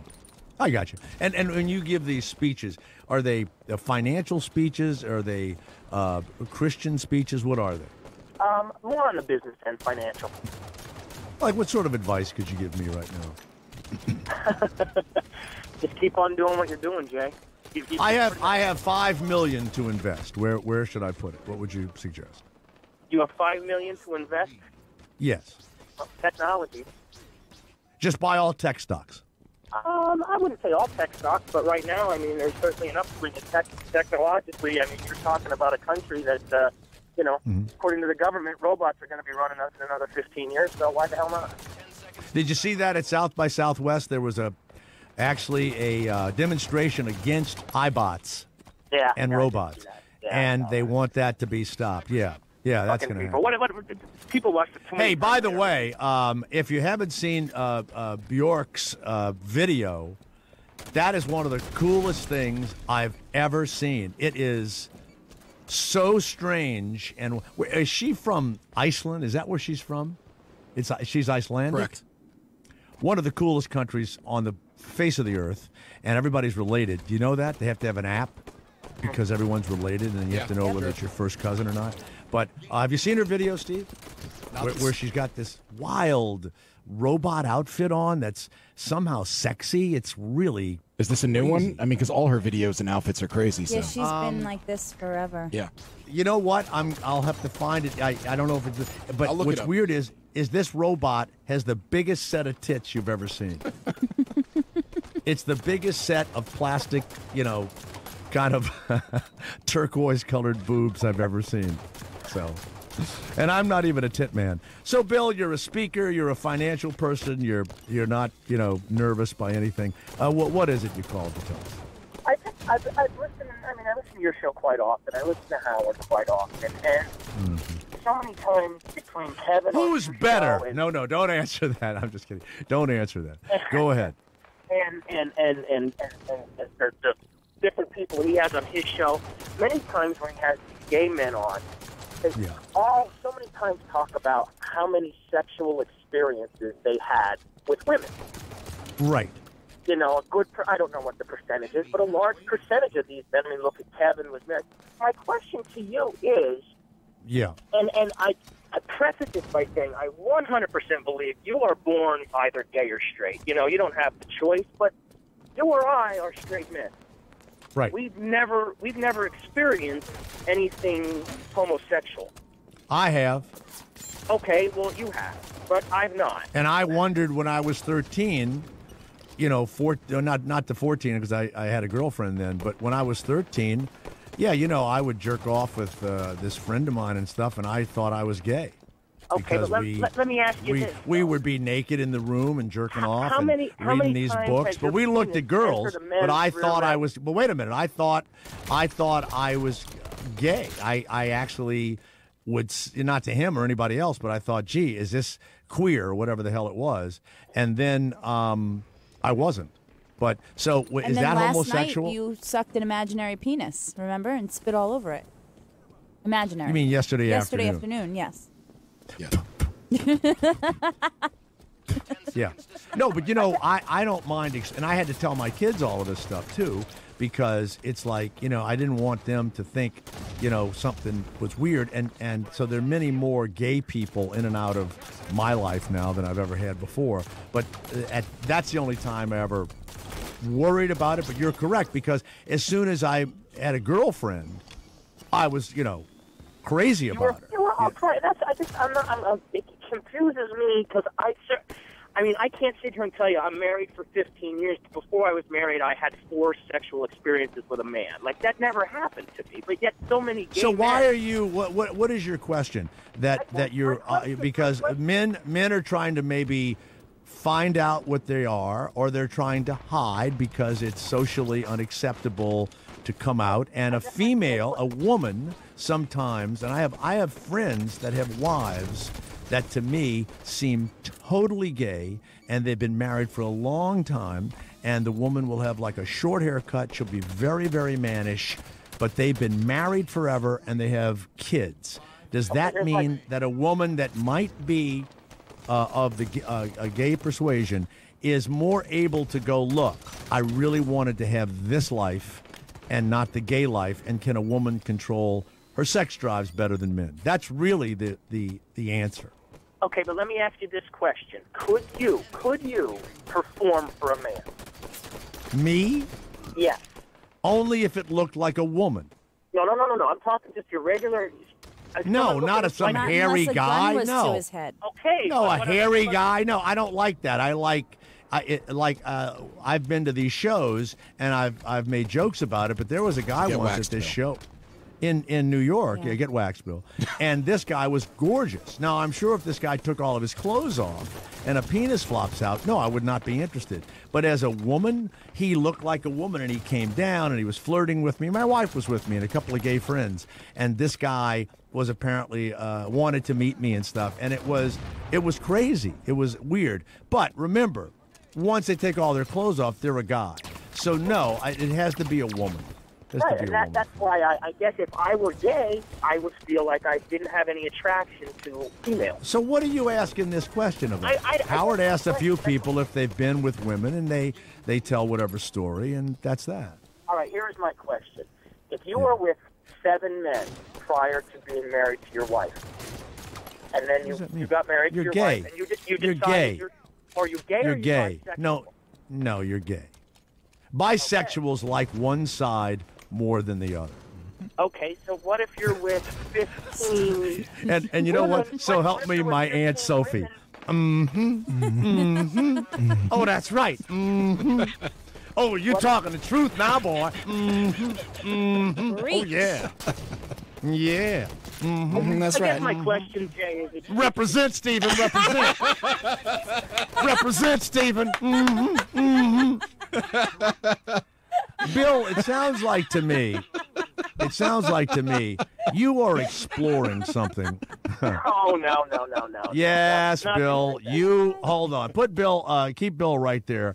Let's go to Greg. He's in Los Angeles. Greg, you've been listening to Bill of Pennsylvania. Does he sound like he's trying to explore something at a door that he's opened, but it doesn't know whether he should close it or keep it open? Greg, please chime in, Greg. Well, nice to meet you, Jay. It's the first caller. Good. I buy a new car, and they gave me Sirius XM for 6 months, so I might not be hearing you after 6 months. That's fine. We have a scholarship program that we can put you in touch with. Or you can, we have that. I think the thing is Hey, listen, you cheap fuck. You don't have $14 a month, you cheap fucking LA prick. What kind of car are you driving? What are you driving? This is worse than cable. So you mean the show? Yeah, it is. No, so Greg, I like your show, but it's not. I like to just buy your show for the month. I don't want to buy everybody's show. Here's what I'll do. If you send me $14 a month, I will talk to you for 3 hours every day on the phone. I make that promise. So, Greg, this guy, Bill, and you're just a first-time listener, and yes, the show goes all over the place. Doesn't it sound like Bill is questioning himself or something, Greg? Well, I look at it this way. I'm in the industry, and I'm straight myself, and I think the thing is if he's saying that he slept with 7 men prior to his marriage. I don't know if he's active now on the side or stake of Bill, who was the prettiest man you slept with, Bill? No, I've never slept with a man. Oh, Greg, he says now he never slept with a man. He's just asking a so question. I don't know what. I slept with a man. You said you had 4 encounters with I thought sexual it was encounters 7 with. encounters. I thought I said I think 4. you said 7. All right, so 7. You said 7. Yeah. What's Either the way, you matter? said you had sexual encounters. Even if you had 1 or 2, I can understand 1. I might have been in that predicament that I couldn't get out, and I didn't do it. But it doesn't really matter. Even if I've slept with 1, 2, or 3, and I continue doing that at an early age. Usually, this happens at an early age, and you discussed about how at long ago we're holding this in the closet. Even till now, I know a couple guys are sort of in the closet. To be honest with you, but I mean, when this guy is saying, hey, I don't know where he's coming from, but to answer I don't either. Bill, why don't you come out? Why don't you come out of the closet, Bill? Stop hiding. I'll tell you what, This I'm is gonna the stupidest fucking question I've ever heard, okay? I know. It's not a stupid question. It is a stupid Do question. you need my dad to take the door off the hinges for you? Bill, will you please tell us what's really going on inside of you right now? My question is, I don't know any straight men who are. I'm sure there are, but I don't know any straight men who experimented with men. You're before wrong. they You decided to do. be Men straight. don't talk about it. Men don't talk about it. I'm one of the few guys that even admits that he jerked off with a friend when he was 13 years old. I did that. Guys don't talk about you. Greg, you did that? You jerked off with a man when you were 13? I did that when I was 13. I jerked off with my friend. I wasn't thinking about him. I don't know what the fuck was going on. But did you put your hand on his, Greg? Did you do the cross jerk? Did you do the Dutch rudder? Did you do the Dutch rudder? What the fuck is a Dutch rudder? So the Dutch rudder is you grab your own cock, right? Yeah. And then you grab the other. So you're standing face to face, and you grab the other guy's arm, and you're moving his arm. So you're not touching his penis, but you're jerking him off with his hand. That sounds uncoordinated altogether. You know what I call that? I go to Chinatown. It's the happy cat. It's the happy cat. All right. I think the lucky cat, the one that waved. I think in the long run is the most important thing is this: is that you want to find your happiness. You want to find your happiness. And yes, you do. Sexuality is a big part of happiness in this day of life. And money and it seems like And, now this is Greg of L.A., right? This is Greg, right? Yeah. This is. You know how I can tell it's you of L.A.? Because only a person from L.A. would say, you have to find your happiness.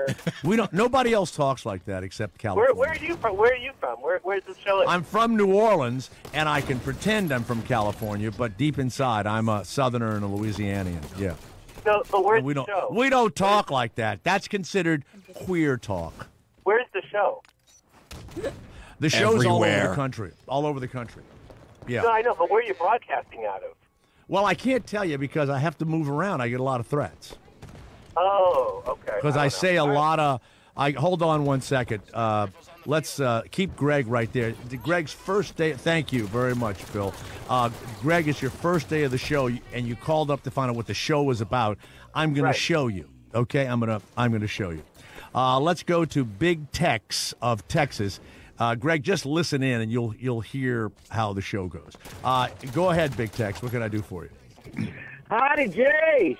Yeah, Howie. How are you? What's wrong with this boy? What boy? I'm just joking.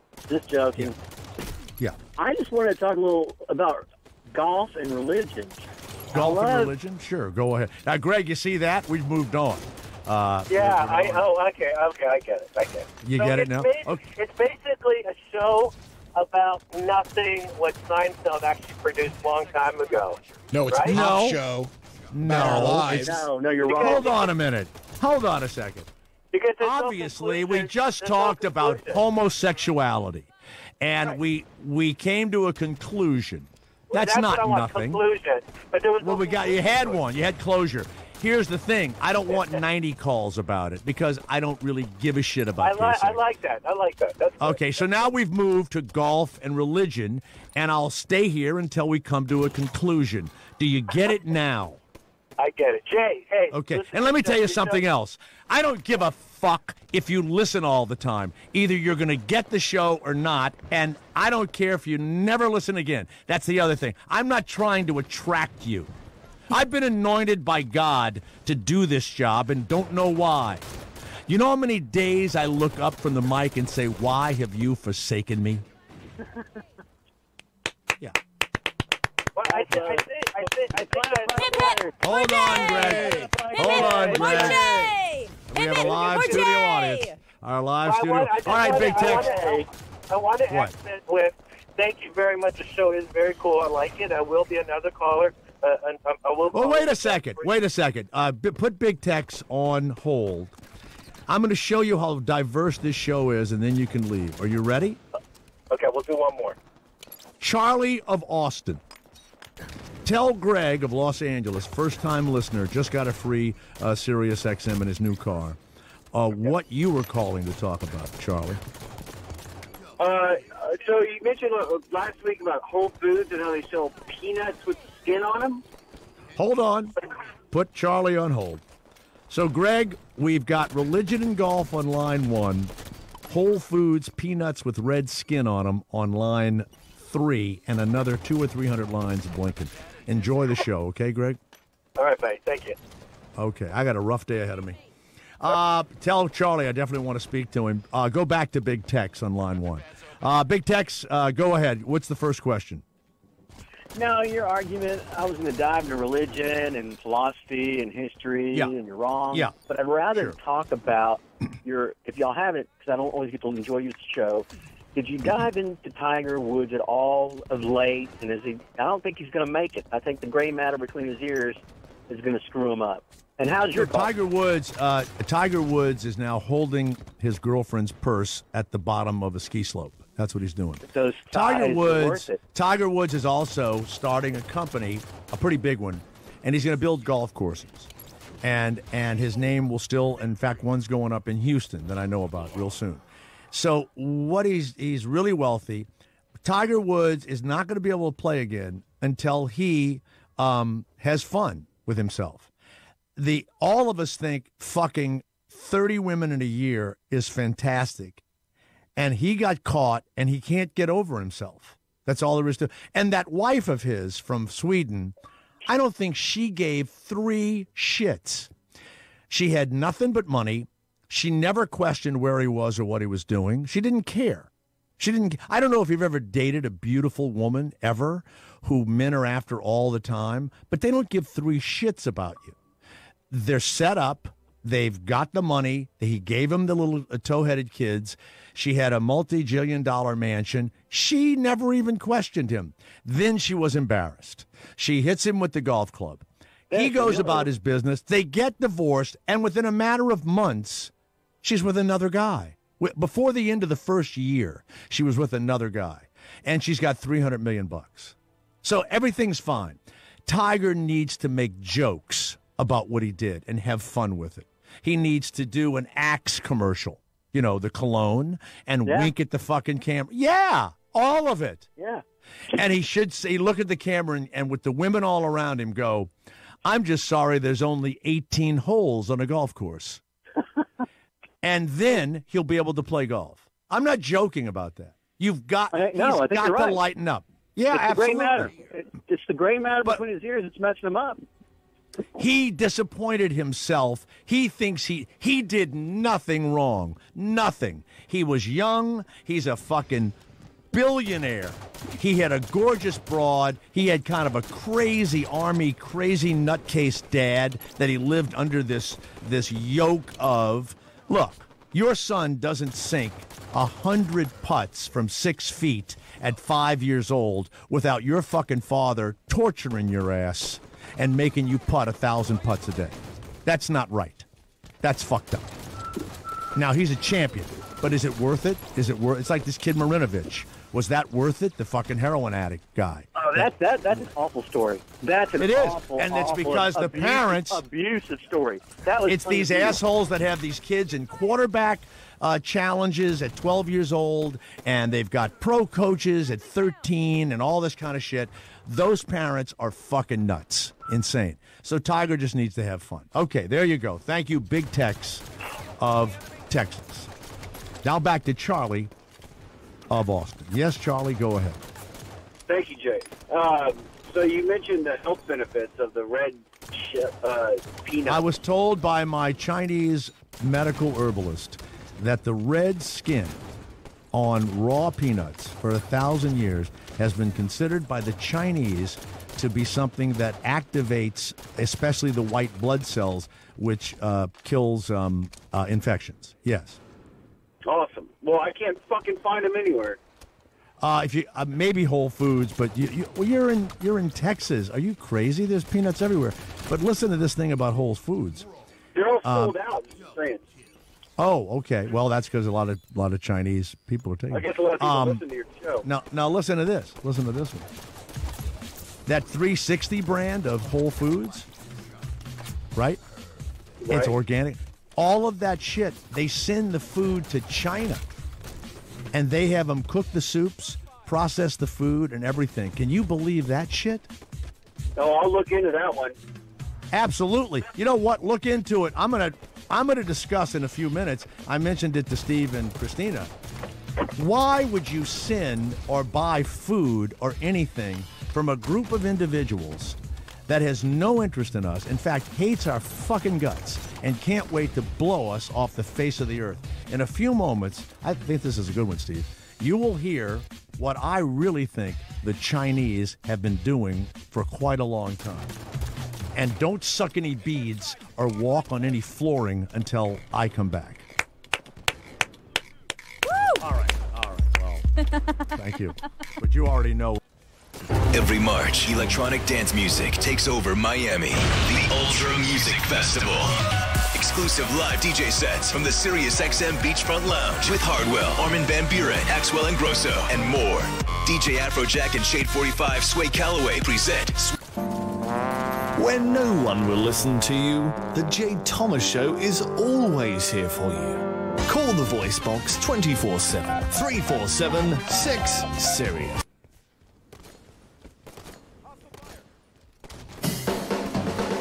You love him and you know it. If you didn't, you'd be listening to another channel. It's the Jay Thomas Show on SiriusXM Indeed.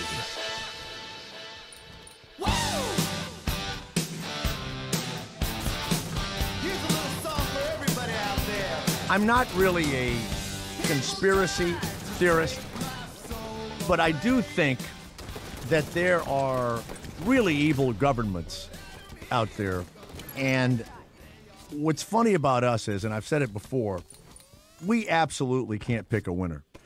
I mean, we had just said how safe and how the battle for against ISIS and terrorism and all, we were really in Yemen, and we had this the president, the guy named, I guess, Hadi or whatever was the president, and we're saying all this kind of stuff, how great he was and everything else. Another guy named Houthi, Houthi, he raises up an army, and they've thrown Hadi and all of the people we backed. They're gone. They're gone. They're already gone. We backed another loser. And I think Iran is backing the Houthis or whatever. And I mean, every time you turn around, it's another fucking loser that we back. And I think deep down inside, we really do try, and we think we're doing good or whatever. And we'd stopped the drone attacks for a while because they said they were killing, men, women, and children, And as soon as the drone attacks stopped, these rebels were able to overrun the capital of Yemen and drive out our backed president guy. Right? Always, every time, Cuba, we could never throw Castro out. We had the strongest Navy, Army, Air Force, everything, 90 miles away. Never able to throw him out. Never. Couldn't do it. Couldn't figure it out. Still can't. Anybody we back down in South America, yeah, we lose. The Middle East, no one. So now let's look at China for a second. We owe them some huge amount of money, $1 trillion or something crazy. And we trade with them to the point where we don't have any jobs. Everybody's talking about jobs and all that. You can blame this on Clinton or all of them. They just said, we can, open the borders, and you can make cheap shit down in Mexico, and you can make cheap shit in China if you want to. It's fine. Go ahead. Well, the Japanese used to cut down trees in the Great Northwest, and they wouldn't mill them where they cut them down. They'd put them on these giant tankers, and they'd mill them on the way back to Japan. And they'd take them back to Japan and finish them or whatever, and then they'd sell them back to us. That's that industry right there. Steel is gone. It's in China. Everything. It's unbelievable. It didn't have to be. And so now, this guy was mentioning Whole Foods. And I have heard, and we'll have to check it out, that one of their brands, 360, which is their store brand, which is a little cheaper than the other, $9 for a head of lettuce shit that they sell, and they're sending that stuff over to China. And the Chinese are cooking it, or I don't know what, packaging it, or doing something to it over there. And then it's being sent back to us. So perhaps it comes organic from here, but it's sent back over there. Now, they've already sent poisonous dog food, and they have sent drywall that I know a lot of people that listen to me that are in the construction business know this is true. And after Katrina, it was really terrible.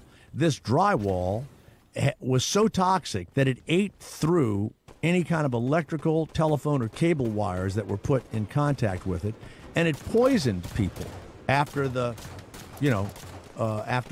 horrible event when they were trying to put fresh drywall up. And yes, it was a little bit cheaper. And there's a huge billion-dollar lawsuit against them right now for the entire United States. And then now this food is coming over, and then the Lumber Liquidators buys some sort of processed wood from China, and it has formaldehyde in it. And their stock has gone to shit, and they're having trouble selling it. We went in the other day to buy some flooring, and it said on it, this flooring can cause cancer. And it's from China, right? And now the food. If I was a Chinese person and I'm running the thing, I would say, look, let's subtly poison these assholes. Fuck with their food. Fuck with their dog food. Put the worst shit you could put in the drywall. Where's it going? To the United States? Who gives a fuck what's in it? Do you care if you heard that all of the shit that you flushed down the toilet ended up in Beijing? Do you care? I don't. I wish that there was a pipeline, a sewer pipeline, that just sucked all of the shit and the crap and everything and just put it right into China because they live in a shithole anyway. Nothing's going to kill them. Nothing. Nothing's going to kill. Look at them. 2 billion of them. We can't stop having children. And I think they are systematically, and it's okay with them if they poison us. And we're idiots. We're complete fucking idiots. You know, I wish I would never run for office and never could. But I sure wish I could, you know, write for somebody or something because these are really, really bad guys. The Chinese are really, really bad. And it's so weird that we act like that they're fucking okay. They're not the delivery boy. By the way, when's the last time somebody in a Chinese restaurant has really been nice to you? What do you want? What do you want? Like that. Like, well, what the fuck? I'd like the whatever the fuck. Why? What do you want? It's like, I mean, some are nice, but there's a ton of them that aren't. I mean, try to stop and have a conversation, Christina, with your delivery boy for 5 minutes. Oh, yeah, they don't want anything to do with you. Nothing to do with you. No. Nothing. And they go back to wherever it is, Chinatown or whatever. I don't eat takeout Chinese. None of it. And I don't eat anything or buy anything. And it's hard made in China. It's very difficult. Really hard to do. And I will never eat any food that's processed over there or feed a cat or a dog or anything or buy any drywall or a tile or anything made in China. These are dangerous, murderous communist guys. They're bad. It's not because they're communists. They're just evil. They're evil. And they fucking hate us. They hate our guts. They're putting together one of the largest navies in the world. And if we give them any shit over Japan or over Taiwan, they're going to blow us out of the fucking water. All this Middle East shit, trust me, China's the biggest enemy we have. Because while we're worried about all that, who do you think's supplying them over there? The Chinese have given billions of dollars to Africans and are getting oil and everything out of there. There's not one Chinese troop anywhere outside of China that I know of. Think about that. Not one fucking troop. What have they lost? There's no ship off the coast of China running a Chinese flag. Well, then why aren't we like that? That's what I don't get. That's what I don't. So get a bunch of missiles and point them at the border, God forbid, in case one of Ted Cruz's enemies comes to get us, you know. But the Chinese thing is really dangerous. Really is. So anyway, that's my little thing right there. Thank you. Thank you. Appreciate it. Wow. Hip, hip. Wow. Thank you very much. Thank you. All right, okay. Sit down, everybody. Sit down. Yeah, please sit down. Let's go to Coco of Houston. Yes, Coco. Jay Thomas here. Yes, go ahead. Are you sitting down? Did you stand for a second or two, or how did it go back at home? Coco? Hi, how are you? I'm good, Coco. What can we do for you? Hi, I was calling because I wanted to comment about that. We're outsourcing to China jobs and everything. Are you worried? Are you worried that they're poisoning us? Like if you were a Chinese you know person. what? I am. What? Yes, I am. I'm. You know what I think? Have you ever had chicken broth? That chicken broth, you know, that's in a kind of a box. I wouldn't be a bit surprised if they send anything over there and it's chicken broth that they urinate in it. I wouldn't doubt it. Well, you know they're sending our chicken out there to China to get it processed and then sending it back. But they're not stamping it that it's from China. They're saying that it's from here. So you know this to be true. I didn't know if it was true or not. No, it is true. Actually, I have an article. I can't recall exactly the name. But, yes, it's true. I mean, they had it on the news, and I even got emails for us to, to stop it, blah, blah. But, no, it's getting sent over there. So we never know, like, anywhere you want to eat chicken, they might be from China, unless you buy organic. And if it's a good place where, You think the Chinese ever go to the bathroom and then, there's no toilets. They just squat in a hole. And they don't wash their hands, and then they put our chicken together, Coco? Right, yeah, exactly. And then just like our rice as well, we had some, reports about rice. You know what they put in rice? They blow big Chinese boogers in the rice. That's right. Only the pork fried rice, though. Pork fried Never rice. the They white blow rice. boogers in it. Yeah. Yeah. Yeah, it's scary. It's scary. Our food and everything is. It is horrible. China, Do you have a little so- garden? Do you have a little garden in your backyard? What they used to No, call I- a freedom garden. Something to keep you free from having to deal with the enemy. From all the garbage, I know. I need to grow my own fruit and vegetables and everything else, I guess. Well, hold on a minute. Keep Coco there. She's in Houston. Let's go to Damon of Texas. Damon, how do we stop these Chinese from messing with her? You are right about the Middle East thing. We don't need to worry. We shouldn't worry about that. Then we should worry about the Chinese getting with the North Koreans and invading us. But I wanted to tell you, the only Chinese food I eat is when I see Mexicans cooking it. All right. Right, all the time. That's it. Coco. And could you please applaud? He does a fabulous thing. Only eat Chinese food I didn't realize that. cooked by Mexicans. That's the Would best somebody Chinese send food. me a bell, please? Somebody send me that little ding, ding, ding, ding, ding, ding, ding bell. It's the little one that they have at the hotel. That's the best Chinese food made, I think. Yes, absolutely. Do they ever mix the two cultures? Do they ever have like a stir-fried burrito? They ever do that? Like a restaurant called Jose and Wong's? No, I've never seen nothing like that. Right. Coco, when you go to a Chinese restaurant, what's the favorite thing? What do you love to eat the most? I sometimes eat I guess the fried rice. It's about the only thing. Fried rice. That might have the That might have the boogers in it. Right. Yeah. You think That's you'll why you ever be able to take a fork? Hey, by the way, Coco, do you know how to use chopsticks? No, I do not. Oh, That's Damon, like- do you know how to use chopsticks? You know how to use chopsticks? Yeah, I know how to use chopsticks, but I'm going to say, Coco, you got to see who's cooking the food first. Yeah. Exactly, I know. And most of them are Mexican cooks, yeah. Exactly. Do you speak Spanish, Coco? I do. I'm Mexican. Can you shout out for me so I can hear it? Just say in Spanish, I hope it's Mexicans cooking my Chinese. Would you say that for me? Ojalá que sean mexicanos que están cocinando mi comida. Ojalá, ojalá. Ojalá, ¿verdad? You're not saying anything about Allah, are you? Damon, you were saying No. something in Spanish, I hope. No, All right, ojalá que- Oh, ojalá you que guys sí are son. great. Wow. Well, hola, ¿qué tal? And de donde albóndigas? Albóndigas. Albóndigas, you like That's right. albóndigas, Jay? Yes, I love albóndigas. You love those things? Super de albóndigas, señor. That's the best stuff. Hola, ¿qué tal? Buen día. Más música. Damon and Coco, thank you so much. I'll see you later. All right, Jay. Hasta luego. Thank you. Hasta luego. Bye. Hasta luego, Coco. That guy Greg from LA must be so confused right now. Is it political? Is it comedic? Is it sexual? Is it Hispanic? Is it Chinese? What is it? Yes.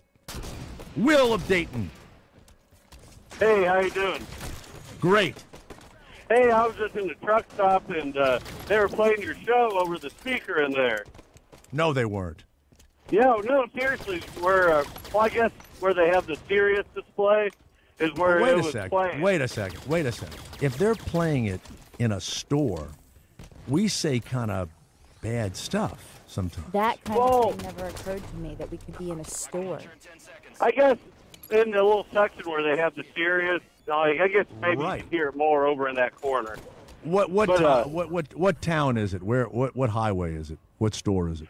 Off I-75, just north of Dayton, Ohio. I-75 north of Dayton. And what Yeah, exit it was gives that? Shoot. I forget. It's the Huber Heights exit. Huber Heights. Well, I want Yeah, to it's thank the Flying store J. owners for having the Jay Thomas Show on in the store. And if you guys will tell me when you have me on really loudly, I'll do a whole different show. I won't do... Yeah, Yeah. Well, there's a group of us down there listening to it, and this guy's like, well, who is he? That's well, he was the mailman from Cheers. You're an... Oh, that one got you. He did. He got me. You know, I did hear myself on a replay once in a store, and I said about 5 words, and the manager ran and switched the channel as fast as you've ever seen a human being to some music or something, you know. So I don't think they play us in a store. I don't think so. Yeah, but if it's out there, somebody could always change the dial. You know what I mean? Yeah. Yeah. Sure. Yeah. If they're playing like a little display. Let's go to Matt, who's in Missouri. Yes, Matt. Jay Thomas. Go ahead. Jay, you're right about the Chinese. They've been, for years, putting PP or Coke. They've been pissing in our Coca-Cola. Yeah, me Chinese, me play joke, me make PP in your Coke. Very good. Thank you very much, Matt of California. Thank you. And this is for you, Steve. Yeah, absolutely. That's for you. My Chinese roommate used to sing that to me all the time. That's no joke. Let's go to Russ, who's in Pennsylvania. Pittsburgh. Yes, go ahead, Russ. Hey, how's it going? I called to talk earlier, settle the debate on the gentleman who was confused of his sexuality. Yeah, what the guy was saying was, he says you're born gay or straight, and he was asking a question which a lot of people ask about bisexuality, and he mentioned Kevin Meaney and other men and women who've had relationships with same-sex partners, and then they've have been with opposite sex, then they've become gay or whatever. But the mayor of New York's wife was an announced lesbian, and now she's married with 2 kids to the mayor of New York. They always don't they say that about her, Christina? They don't say did they say bisexual? Did they say? I read once they said lesbian. She was a lesbian until she met de Blasio. Yep. Yeah, lesbian. So that's a weird former that's lesbian. They say former lesbian. So she gave it up. Wow. I wonder if it was. I wonder how many handy wipes. I wonder how many handy quit wipes it smoking. takes to keep wiping your lips to get the stench off of them. How long that takes. I had you on, while I was on hold, I had my phone in my pocket. I'm walking through Tractor Supply, and I got yelled at because you said something, like we usually talk about. And this lady's like, who are you talking to? Who's using those words? So I had to hang really? up and call back. What supply store was it? Tractor Supply. It's like they sell, Tractor like, Supply? Tractor what town is Supply, Tractor Supply? What town is that? I'm in Pittsburgh, Bell Vernon. They're like all over the Pennsylvania area, Pennsylvania, Ohio. Okay. They have like stuff like dog food and like it's kind of like a miniature. What? The Tractor Supply has dog food? Yeah. So, Bob, Yes. what did you want to say about that guy and his pet care sexuality? What did you you want know to what? say? I was going to just settle the debate because I caught the end of it, and he was confused whether if he, fillets a man, whether he's gay or not. You know what? It sounded to me like he's definitely tuned more than 1 or 2 meat flutes in his day. There's no doubt about it. Oh, yeah. He's filleted. He's filleted a man or 2. Yeah. But then you start talking about lumber liquidators, and I just had to go there today because they were offering a test kit that you could. Did you have see the signs on the flooring? Some of the flooring that says I didn't causes see them on- cancer. I kept my box. I just put that in my new house last year, and I went up to get the stickers weren't on my box, but the guy said, he goes, yeah, you could get the test kit. We'll give you a test kit, but then you have to question, okay, if they're giving you the kit, what are the chances it's going to say it's bad? You know what I mean? Well, let me tell you what. It is. That's another huge lawsuit. And what's funny is it's not an accident. They are putting arsenic in certain foods, and they are also putting formaldehyde in stuff, and it's not an accident. And, I know. It's really weird. And they know not to make it with this, and they've actually killed people. They put people to death over there. And when they screw up. And so here we go again. It happens about, it seems like it happens once a year, something weird, But then How about all the China that you eat off of? That always is weird to me. Always. What's the glaze on it? What's the, I think it's dangerous as hell. Yeah. So. Well, they told me that they said there was only 3 different kinds of flooring that was bad. That was made from China. I bought that flooring and put it in my mother-in-law's apartment. Okay. Well. And I just had to rip. Okay. I had to rip the little stickers off of each tile when I laid it. Right. She'll never know. Yeah. She came in, and after 3 weeks, she called my wife and said, "I'm feeling weak. I don't know what's the matter with me." And would you tell her just to lay down on the floor? No, it's like the movies when the guy slowly poisons his wife in the movies, right? That's what the Chinese are doing to us. I mean, there's no doubt about it. Yeah. Cancer is the highest it's ever been. Brain tumors, multiple sclerosis. We have You always incredible see diseases. them with masks on, and you wonder, what do Yes. they know that I don't know? When now we're in we a know. plane, what is that about? What are they? Plane anywhere. I see them all over the streets. Right here. outside What the is building. that about? The fuck? And we're worried about the Middle East just because of the deals that have been brokered by our leaders. Hold on a minute. You're Bob from Pennsylvania? No, I'm Russ from Pittsburgh. Oh, you're Russ from Pittsburgh. Right. Oh, your thing got screwed up. Okay, yeah, that's what I figured. I didn't think you were Bob. You're Russ. Well, Russ, thank you very much. I appreciate it. All right, you Thank bet. Have a good one. Yeah. I mean, really, Steve, how many guys call up and have a question about how many penile implants do you need to be gay? You know what I'm saying? Here? That was No, rare. Yeah, very rare. Daniel in California. Yes, Daniel. Hey, Jay, how's it going? So, Good. Thank you. you're so worried about China invading us, right? No, no. They have no interest in that. None. No. But They're you gonna know, they're gonna make sure we why can't you go should be into the nervous Sea about of Japan or the Sea of China. No, they'll never invade us ever. No. Well, simply, listen, they just built their first aircraft carrier, their very first one, and they're incapable of using it. It's not even in service. I'm telling you, you're Do dead realize wrong. At your age, you're so fucking worried about China, invading us. No, not. They're going to take over that part of the world. They are. It's going to happen, and I think you're wrong about that. I think they're building a huge navy. Huge. Get rid of them. All right. See you later, guys my age. One day, his children will be speaking Mandarin, and for snacks, they'll have those little orange pieces at school. Steve. It was like somebody was inserting something in you. That was an insertion sound. Ooh. Let's go to Franco, Pennsylvania. Frank, where's the worst Chinese food you've ever eaten? Where is it located? I never eat Chinese food. You really don't? I never had it. I might have tried it a little bit, but I just don't. And that's what I was calling you about, the Mexicans making it. Yeah. I was in Clearwater this past couple weeks, and I went into a restaurant and got done eating, walked into the men's room, and I heard this unraveling of the toilet paper. A guy was in the stall. We must have unrolled like 30 feet of toilet paper, it sounded. Hold on a second. I hope you're not listening at whatever truck stop or whatever. Well, because here we go. What I wanted to say was when the guy came Yeah. out, he was a Mexican with an apron on, never washed his hands, and walked right back into the kitchen. Wow. Okay. There you go. Well, you So, think that the Mexicans are trying to kill us by not washing their hands? Well, I think we just demean ourselves all the way down to about the toilet level in this country. So We have, Frank. Well, thank you, Frank. Frank of Pennsylvania. Thanks for bringing people us here up. that don't wash their hands. Oh, I my mean, God. It's not even. It's We've not got a just, brown and a yellow list here.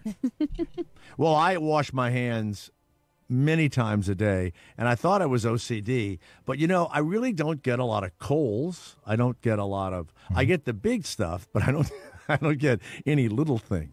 I'm not a big sniffler. I mean, how many times have I had called in really sick, Christina? Not, except for 7 months about 2 years ago. Yeah, Other no. than that, so I do 7 weeks. I actually do. I do illnesses. I do big illnesses every 4 or 5 years. I do the big illness. Let's go to Andrew of Ontario. Yes, Andrew. Ontario, California, or Canada? Ontario, Canada. Jay, Yes, we're sir. not as fortunate to have the weather that California gets, but 90 degrees here today in Los Angeles. Over 100 in the valley. 100 in the valley. Couldn't handle it. It's a dry heat. It's a dry heat. You get used to it, do you? It's a dry heat. That's my You're by the favorite thing that they pool. say. You don't feel it. You My don't pool's fucking feel 100 it. degrees. And you It's find frozen out, right what did now, that guy say, that guy Greg? He said you have to find out who you really are inside or whatever. Yeah, you sit in a dry heat and find out who you really are by the pool.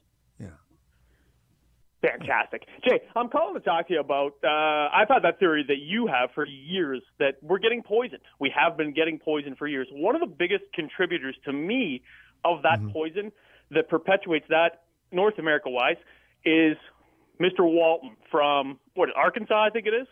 Now, you know what? I can't say anything about anybody because I don't know what they get from China or what they don't.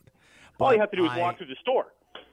Yes, I understand so, that. We'll say allegedly, allegedly, Mr. Walton. How's that? Yeah. Is that better? And all of them, and it's cheap and everything else. Yeah, and but wait a second. Walmart has a big announcement thing that they're going to spend like in the billions of dollars to only buy manufactured stuff in the United States. Have you seen that? Yep. Yeah, I did see that. Well, you don't believe that? Well, I believe it when I see it. You know what I mean? It's tough. Well, they show pictures of people building things and making boxes with nails. I can send you pictures of people building things right now, Jay. It doesn't mean it's true. Okay. It's a tough deal. And by the way, they are paying a lot more, maybe more than half more if you build it in the United States. And when you go and like me too, I don't want, when's the last time you spent more than $20 for running shoes? Yeah, no doubt. Yeah, you're right. Yeah, right. Maybe 40, maybe 50. Sure. I don't know who buys those stupid, $190 Sean John shoes or whatever. Well, you do. But you can't let me tell you what I would like to do. I would like to go with another white guy, and I would like to go into a ghetto neighborhood and rob from every gang member their tennis shoes. I think that would be a great movie or a great story. And you just relieve them of their fucking tennis shoes. And what's funny is, as a white guy, I could steal probably 100 pair of them. I wouldn't even know where to sell them.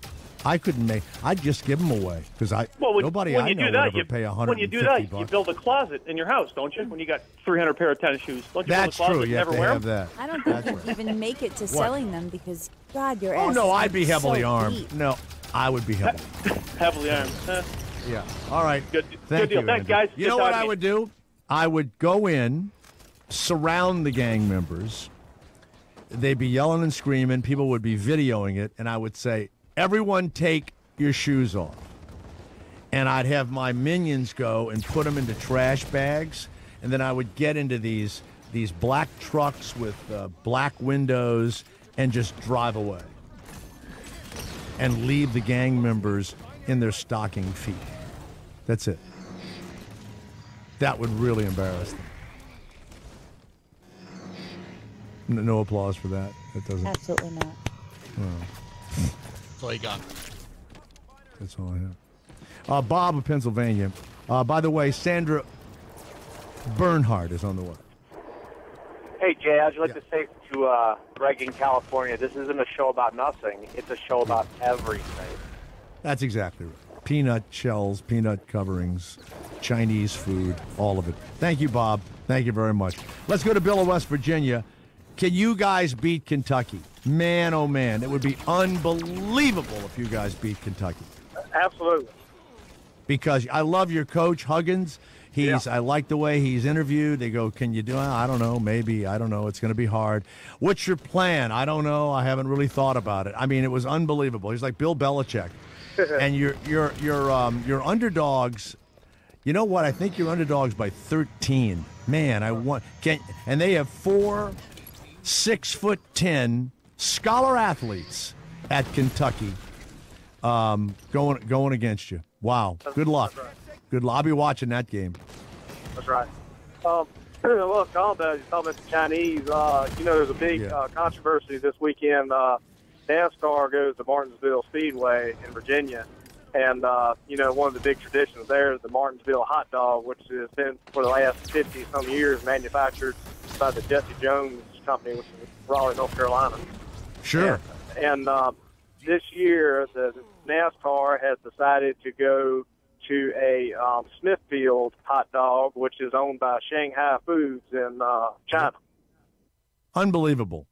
I wouldn't eat a fucking hot dog made in China. I mean, the ones in the United States many people say are made from floor scraps and a lot of stuff like that. But I would trust somebody from Raleigh, North Carolina, 1,000 times more than I would trust some scumbag making my hot dog. I wouldn't be surprised if those hot dog. I mean, somebody ought to take one of them in and find out what's in it, because it's scary. And I know nothing about the Smithfield hot dog. I know absolutely nothing. It might be absolutely delicious and absolutely perfect to eat. I don't know. The group of individuals that you're allowing to make it scare me. That group scares me. Yeah. Right. So I mean, look, Chinese food, when you generally eat it, is kind of weird anyway on the low end. It really is. I mean, when you eat the Chinese, sweet and sour pork, it always tastes kind of weird to me, gummy to me, you know? Right. Yeah. There we go. But there's a big rock. Hold on. Hold on. No, I don't like this. Oh, my God, I hate it. Oh, yeah.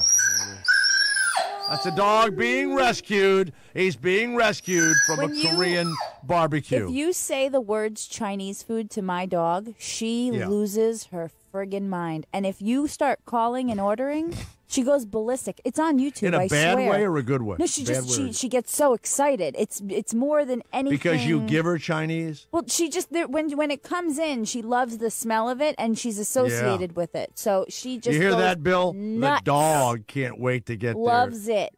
Yeah. Do you have that on YouTube? I Do you have do. that sound of? Well, I'd like to hear that. Well, okay. Because I'll I don't find give it. your dog 6 months to live. What do you think of that? That's a terrible thing to say. Why I would don't you give your dog 6 months to live. You know what? I don't give you any more claps ever again. Excuse me a second. I'm giving you a warning, and so is Bill of West I'm not Virginia. telling you We're that telling I you to feed stop her it with a the ton Chinese of food. Chinese food. I'm not saying that. But when we call Hey, for Bill. Chinese food, How much Steve, of the, if you don't shut the fuck up.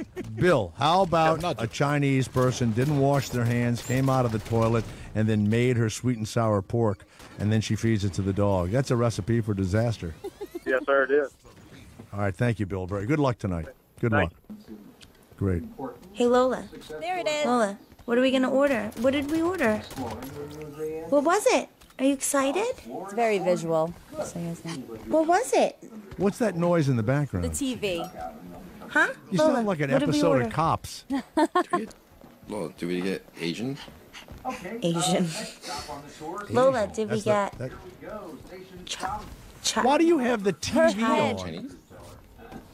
When I said Chinese food, He's hanging out. Sour chicken? you could Licking see her Chinese lips, food. like licking her whole face. There it is. Now she's running around in circles Lola, calm barking. down. Lola, Chinese food? You want Chinese? She's trying to eat your face. All right. Loves it. You know what? There's too much going on there. TV, a guy, No, it another wasn't, woman, like, it wasn't the you know, dog yapping. It's not a professional video, Jay. It's just to make a point. No, but my God, turn the Steve! TV off and shoot something. Shoot the dog jumping up and down, or just kind of focus a little bit. Let's go to Doug, who's in Cleveland, Ohio. Yes, Doug. Jay Thomas here. Go ahead. Is Sandra calling us? Yeah, she'll call us. Yes, Doug. First of all, hip hip for Jay, but I will disagree. I don't think the Chinese are trying to kill us because we owe them too much fucking money.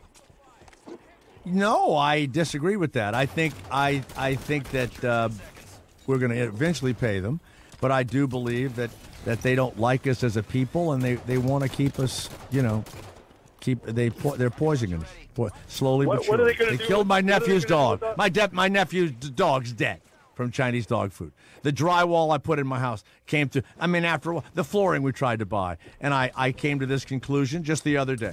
So I'm not giving up. Thank you, Doug. I won't even hear it.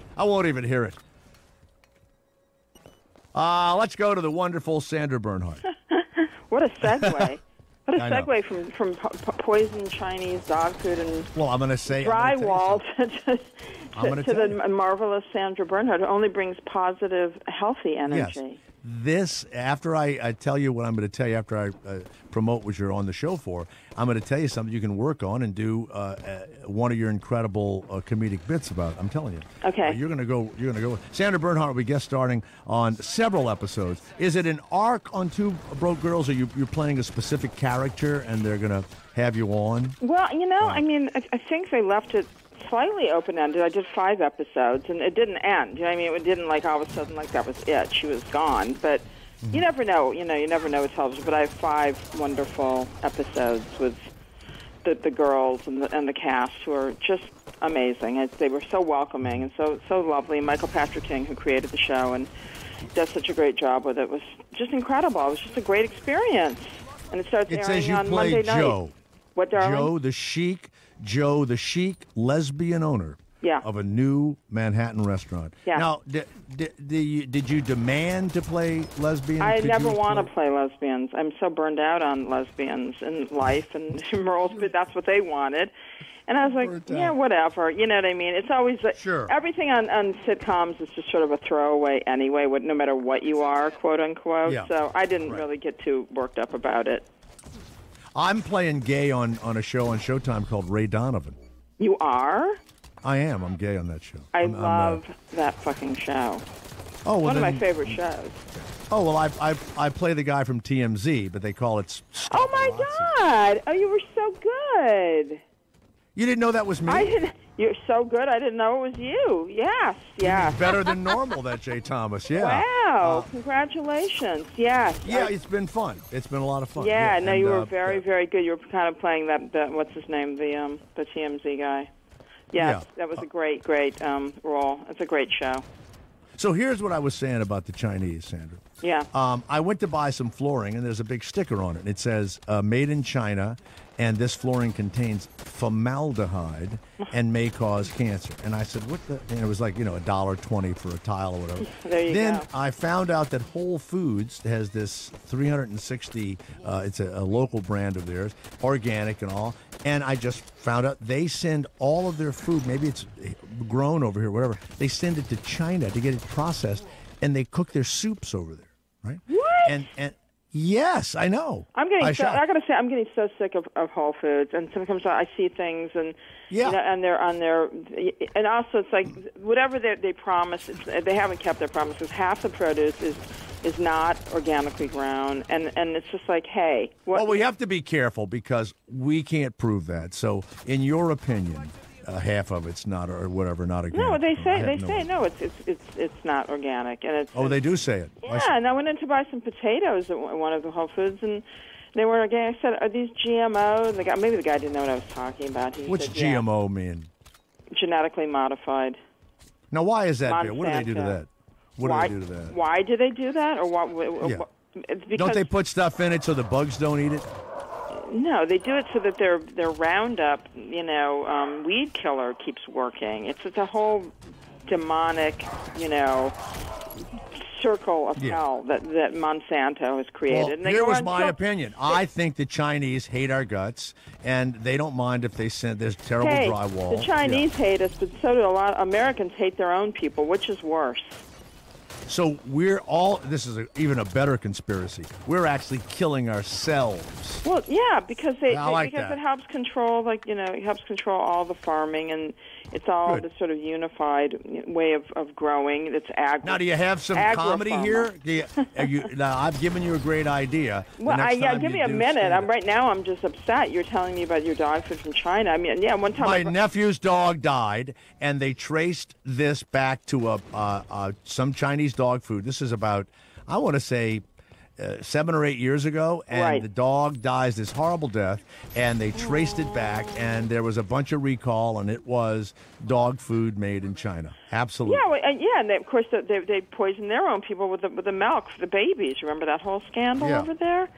Or whatever. I wanted you to get some comedy out of this. Honey, it takes a minute to process things. First is the pain and the sadness, then comes the comedy. And then we have questions. Then we regroup to pain and sadness again. No, I'm just kidding. We have questions. Yes. For Sandra Bernhardt. Yes. Have you? One of the big questions is: have you ever in your life made love to a man? Well, honey, many times. I classify myself as bisexual. Yeah, we Always were wondering have. about that. What's that? But the question was, and my homosexual experience was just a friend of mine and I used to tug on each other. It's called a what? What do you call it, Steve? What's it called? Dutch rudder. Well, I did a Dutch rudder with a friend of mine when I was a kid. Well, it's hysterical. A Dutch, you know what a Dutch rudder is? Well, I guess it's jerking off. I would imagine. It is, but I move his arm up and down on his own hand, and then I do myself at the same time. I didn't know what it was called until this is really something for us. Well, men are so mechanical, you know. They like to get into the mechanical. Everybody's mechanical eventually. Oh, that's right. So I didn't know Get you're it done. bisexual. And Get it done. The question was, aren't bisexuals mostly one way or the other? And I said yes. Yeah, I would say that. I would say that, but I don't have like issues about men. I like men. I'm attracted to men. It just so happens that I've always felt safe around you and felt comfortable, but there's certain women, and I've been in Ellen's company a couple of times, and she didn't even want to look even over her shoulder at me, and I felt, I mean, that's just a bummer. You know what I mean? I find men. I've always had attractions to men. I've always gone out with men and hung out with men. And I would have made love to you at any time. I was always attracted to you. Thank you. But I was afraid that you would. I'm highly flattered. You would have rebuffed me. Not necessarily. I mean, that becomes a misnomer. But sometimes I'm just like I don't want anybody. I just want just leave me alone. Everybody leave me alone. And then I just like to hang out with people and just be friends and Right. But I go through my. Of course, I've been in a relationship with my girlfriend now for almost 16 years, and she's fabulous. And also. 16 years? Well, you're not bisexual. You're a dyed-in-the-wool lesbian. You're not bisexual. But. No. I don't. It doesn't. Would you have an affair with a man? No, I wouldn't have an affair with anybody. It's too complicated. It's too complicated. I have a 16-year-old daughter. First of all, I don't. I can't blow my life up at this point. In the old days, I would have. No, just for sex. Honey, nothing is just for sex. And also, yes, it is. Listen, even if I did that and somebody takes a picture and it's out on that's it. My life is shot. You know what I mean? Well, no one would ever think anybody was fucking me. Nobody. Nobody. That's what's great about me. But because you might prove a point, you might put it out on social media. And then no. What's your situation? Are you married? Are you with anybody? I've been married a very long time, and my husband's name is Ed. Oh, shut up. Big Ed. Do you have kids? I do. I have 3 boys. How old are they? Well, my first one is in his 30s. I gave him up for adoption, and he came back. Oh, my God, really? Yeah, he's been with us for 20 years. And then I have 23 and 21. Oh, so they're out of the house. They've left the house, and we've rented their side immediately, as soon as they were gone, through my wife's tears. She remodeled it, closed it off. It was as if we were closing off a cave, a cavern. An open wound. I swear to God. She fumigated it. She had it completely redone, and there are renters in it as we speak. It's crazy. And weeping and everything else. And now I'm having to redo a garage so they can sleep somewhere when they come home. Well, it is odd. crazy. What do you need to be renting shit out for? For extra income? I mean, yes, I like the money. I don't think anything should lay fallow. Nothing should lay fallow. I know, but your house, no. I don't want anybody. No, we don't see them. We put a giant. I mean, it's a different house now over there. Someplace. God bless you. You know what? All practical. my wife and I need. You're practical. We need a bedroom, a bathroom, the kitchen, and a living room, and a little yard. That's all we need. That's all we have. That's I know. It. I live in New York in a 2-bedroom apartment, 2-bedroom, 2-bathroom. I know about small spaces. When you're in New York, unless you're in some sort of insane $25 million apartment now, forget it. I mean, I like small spaces. I don't like a giant carbon footprint anyway, so I'm cool. But anyway, fascinating. What was your relationship when you were on Roseanne? I was right up the street shooting a show back then, and I would go down every now and again to see it because I knew Johnny Goodman, and you were on there for about 5 years. Were you there when Tom Arnold was on the show? Oh yeah. That was how I first came on the show. I was getting married to him. Right. Now, did they actually fight one day over? These are rumors I heard. They fought over the last oatmeal cookie or something on the craft services table, and they had to shut the show down. That's what I was told. Is that true? If they did, I wasn't there for that episode, and then therefore it's not indelibly inked in my mind. Maybe if it did happen, I would have heard it secondhand, but I wasn't there to witness it, so I don't know that it's true. But they were insane for sure. I mean, I wouldn't put anything past them. And then the other one was that she was carried from set to set, like Cleopatra in one of those carry chairs. Is that true? No. Maybe it was when she was pregnant and she had to be in a mobile wheelchair 'cause she couldn't, because she couldn't. Oh. Because she didn't want to lose the baby. I think there was. Okay, so that's why it that's was. probably what that was about. She wasn't carried in a litter. Well, I was right up there. You know me, I love gossip. We all love gossip. I love it. And once I said something about her on the radio, and I was still doing a TV show, and she was coming out of the studio, and I hid behind a post. I'm not kidding you. Because you were frightened? I was scared of her. And she saw me behind the post, and she goes, "What are you doing back there, Jay Thomas?" Like that. And she said, "I ought to slap you." Like that. Scared me to death. Oh, my God. She's nuts. She was So crazy. Are you still friends with her?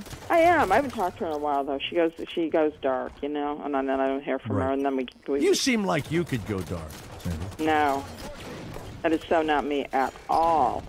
Well, I was frightened of I'm a you Gemini, when I first honey. met I don't you. I don't go dark. I stay in touch with my friends. I'm always out there.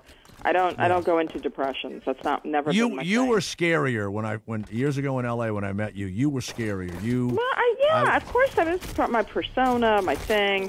Yes. And yes, admittedly, I was probably like a little edgier back in those days, but it was in keeping with the times and what I was doing, and it made sense. And now it's like I don't need that as much as a defense. I'm just not as a defensive person anymore. So yeah. You're not as funny now that you're not as paranoid and No. upset. I think Still as funny? I'm still funny, but it's age appropriate. I think you go through different periods in your life where you're like, you're a little scarier, and then you just drop it because you can't keep it up. It's too fucking exhausting.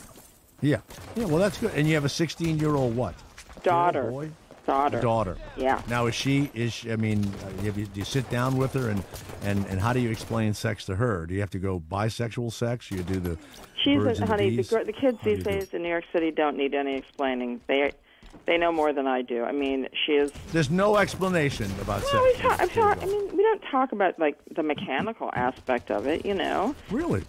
Well, really? No, I mean. Men do that. We have to tell our boys. Well, I think boys are really a different, dumb creature. Boys are dumb. They don't know. They are a little dumber than girls, but yeah, of course we tell her how to. I told my son, safe one of them works with his hands all the time, and his hands are just rough. I said, when you rub a girl's clit, make sure you don't have a callus on your finger. Get some Gold Bond lotion. There you go. You see that? That's the advice I give. And he has told me a few times, Dad, I thought you were kidding, but you're correct. I have very rough. I said, yeah, you got to Yeah, it hurt her. Gold Bond. Gold Bond. Do you say to your daughter it's totally okay to be any? Do you think like these right wing guys would say that your daughter being raised in a gay family would mean that she's definitely probably going to be gay? That's what Ted Cruz would say. Well, I mean, that's absurd. Really? Asinine. I mean, of course it is. It's just like you either are or you aren't. It doesn't. I mean, it's not like a predilection from your parents. And so far, she seems to be completely heterosexual. And Cool. we don't live that kind of life. I mean, I'm not like some radical, feminist lesbian. I'm like Sandra Bernhard, sexy, groovy. I love beautiful clothes. I like men. We roll. We like great food. We go to beautiful hotels. I mean, my life is about glamour. It's not defined by some sort of like, fucked up, Hey, thing. would they ever put you on the red carpet? Because they're always, who's gonna, replace Joan Rivers? I never thought about that. You would be Well, great I was at that. way ahead of the curve, honey. Yeah, I know. All my material used to be about fashion. Could I do it? Yes, but I don't. My work is sophisticated. I don't trash people. It's not. Oh. I don't do that. My work is about beautiful clothes, and when I talk about clothing, I take it up to another level. It's laced with irony and satire, but I don't look at people and go, "Oh, what is she wearing? That's crappy, or that's shitty, or that's." I mean, that's just anybody can do that. So that what I would bring to the table is probably a little too effete for these people. Right. I don't even know what that means, but I'm saying right. Sophisticated. Sophisticated. I just didn't want to say sophisticated twice. So I was looking for another word. Well, Sandra, it's always fun for me to talk to you because I've been a fan forever, and You may or may not remember it, but you did my show in L.A. years ago. Of course You've been doing this remember. show. Been very kind to me. Well, and why good luck wouldn't I on. be? I love you. Also, listen, I'm in Yeah. San Francisco May 1st. I'm in performing. Oh, my son lives in San Francisco. I don't think come I'll. see me. I was hoping you'd have this. Yeah. You push it. Olympia, Washington, May 2nd, and Portland, Oregon, May 3rd. And then starting Monday, this coming Monday, March 30th, is my first episode of Two Broke Girls. It's going to be rocking, fun. Great. And you, when you're doing the episode, you think you're going to be so hysterically funny that they're going to add you to the cast and pay you millions of dollars? If not this show, some other show. There you go. I feel very good about it all, Jay. We ought to play husband and wife, and in the middle of it, I find out you're gay, but we stay together. Maybe we get together and we're both gay and we end up being straight. I would do that too. I would do it all. It's I all would give open. you the, It's open to any different, direction. I would let you Dutch rudder me a couple of times. I'd probably have to. Yeah, Dutch rudder. The great Sandra Bernhardt. Thank Stay you very away much. from everything Chinese. SandraBernhard.com is where you find out about her. And San Francisco, she's coming there in May. Portland, Oregon, and Olympia, Washington. And Two Broke Girls. See everybody tomorrow at Howard 101. Bye-bye. Love you. Bye, honey. Thank you so much. Ain't no harm. Sounds like a real...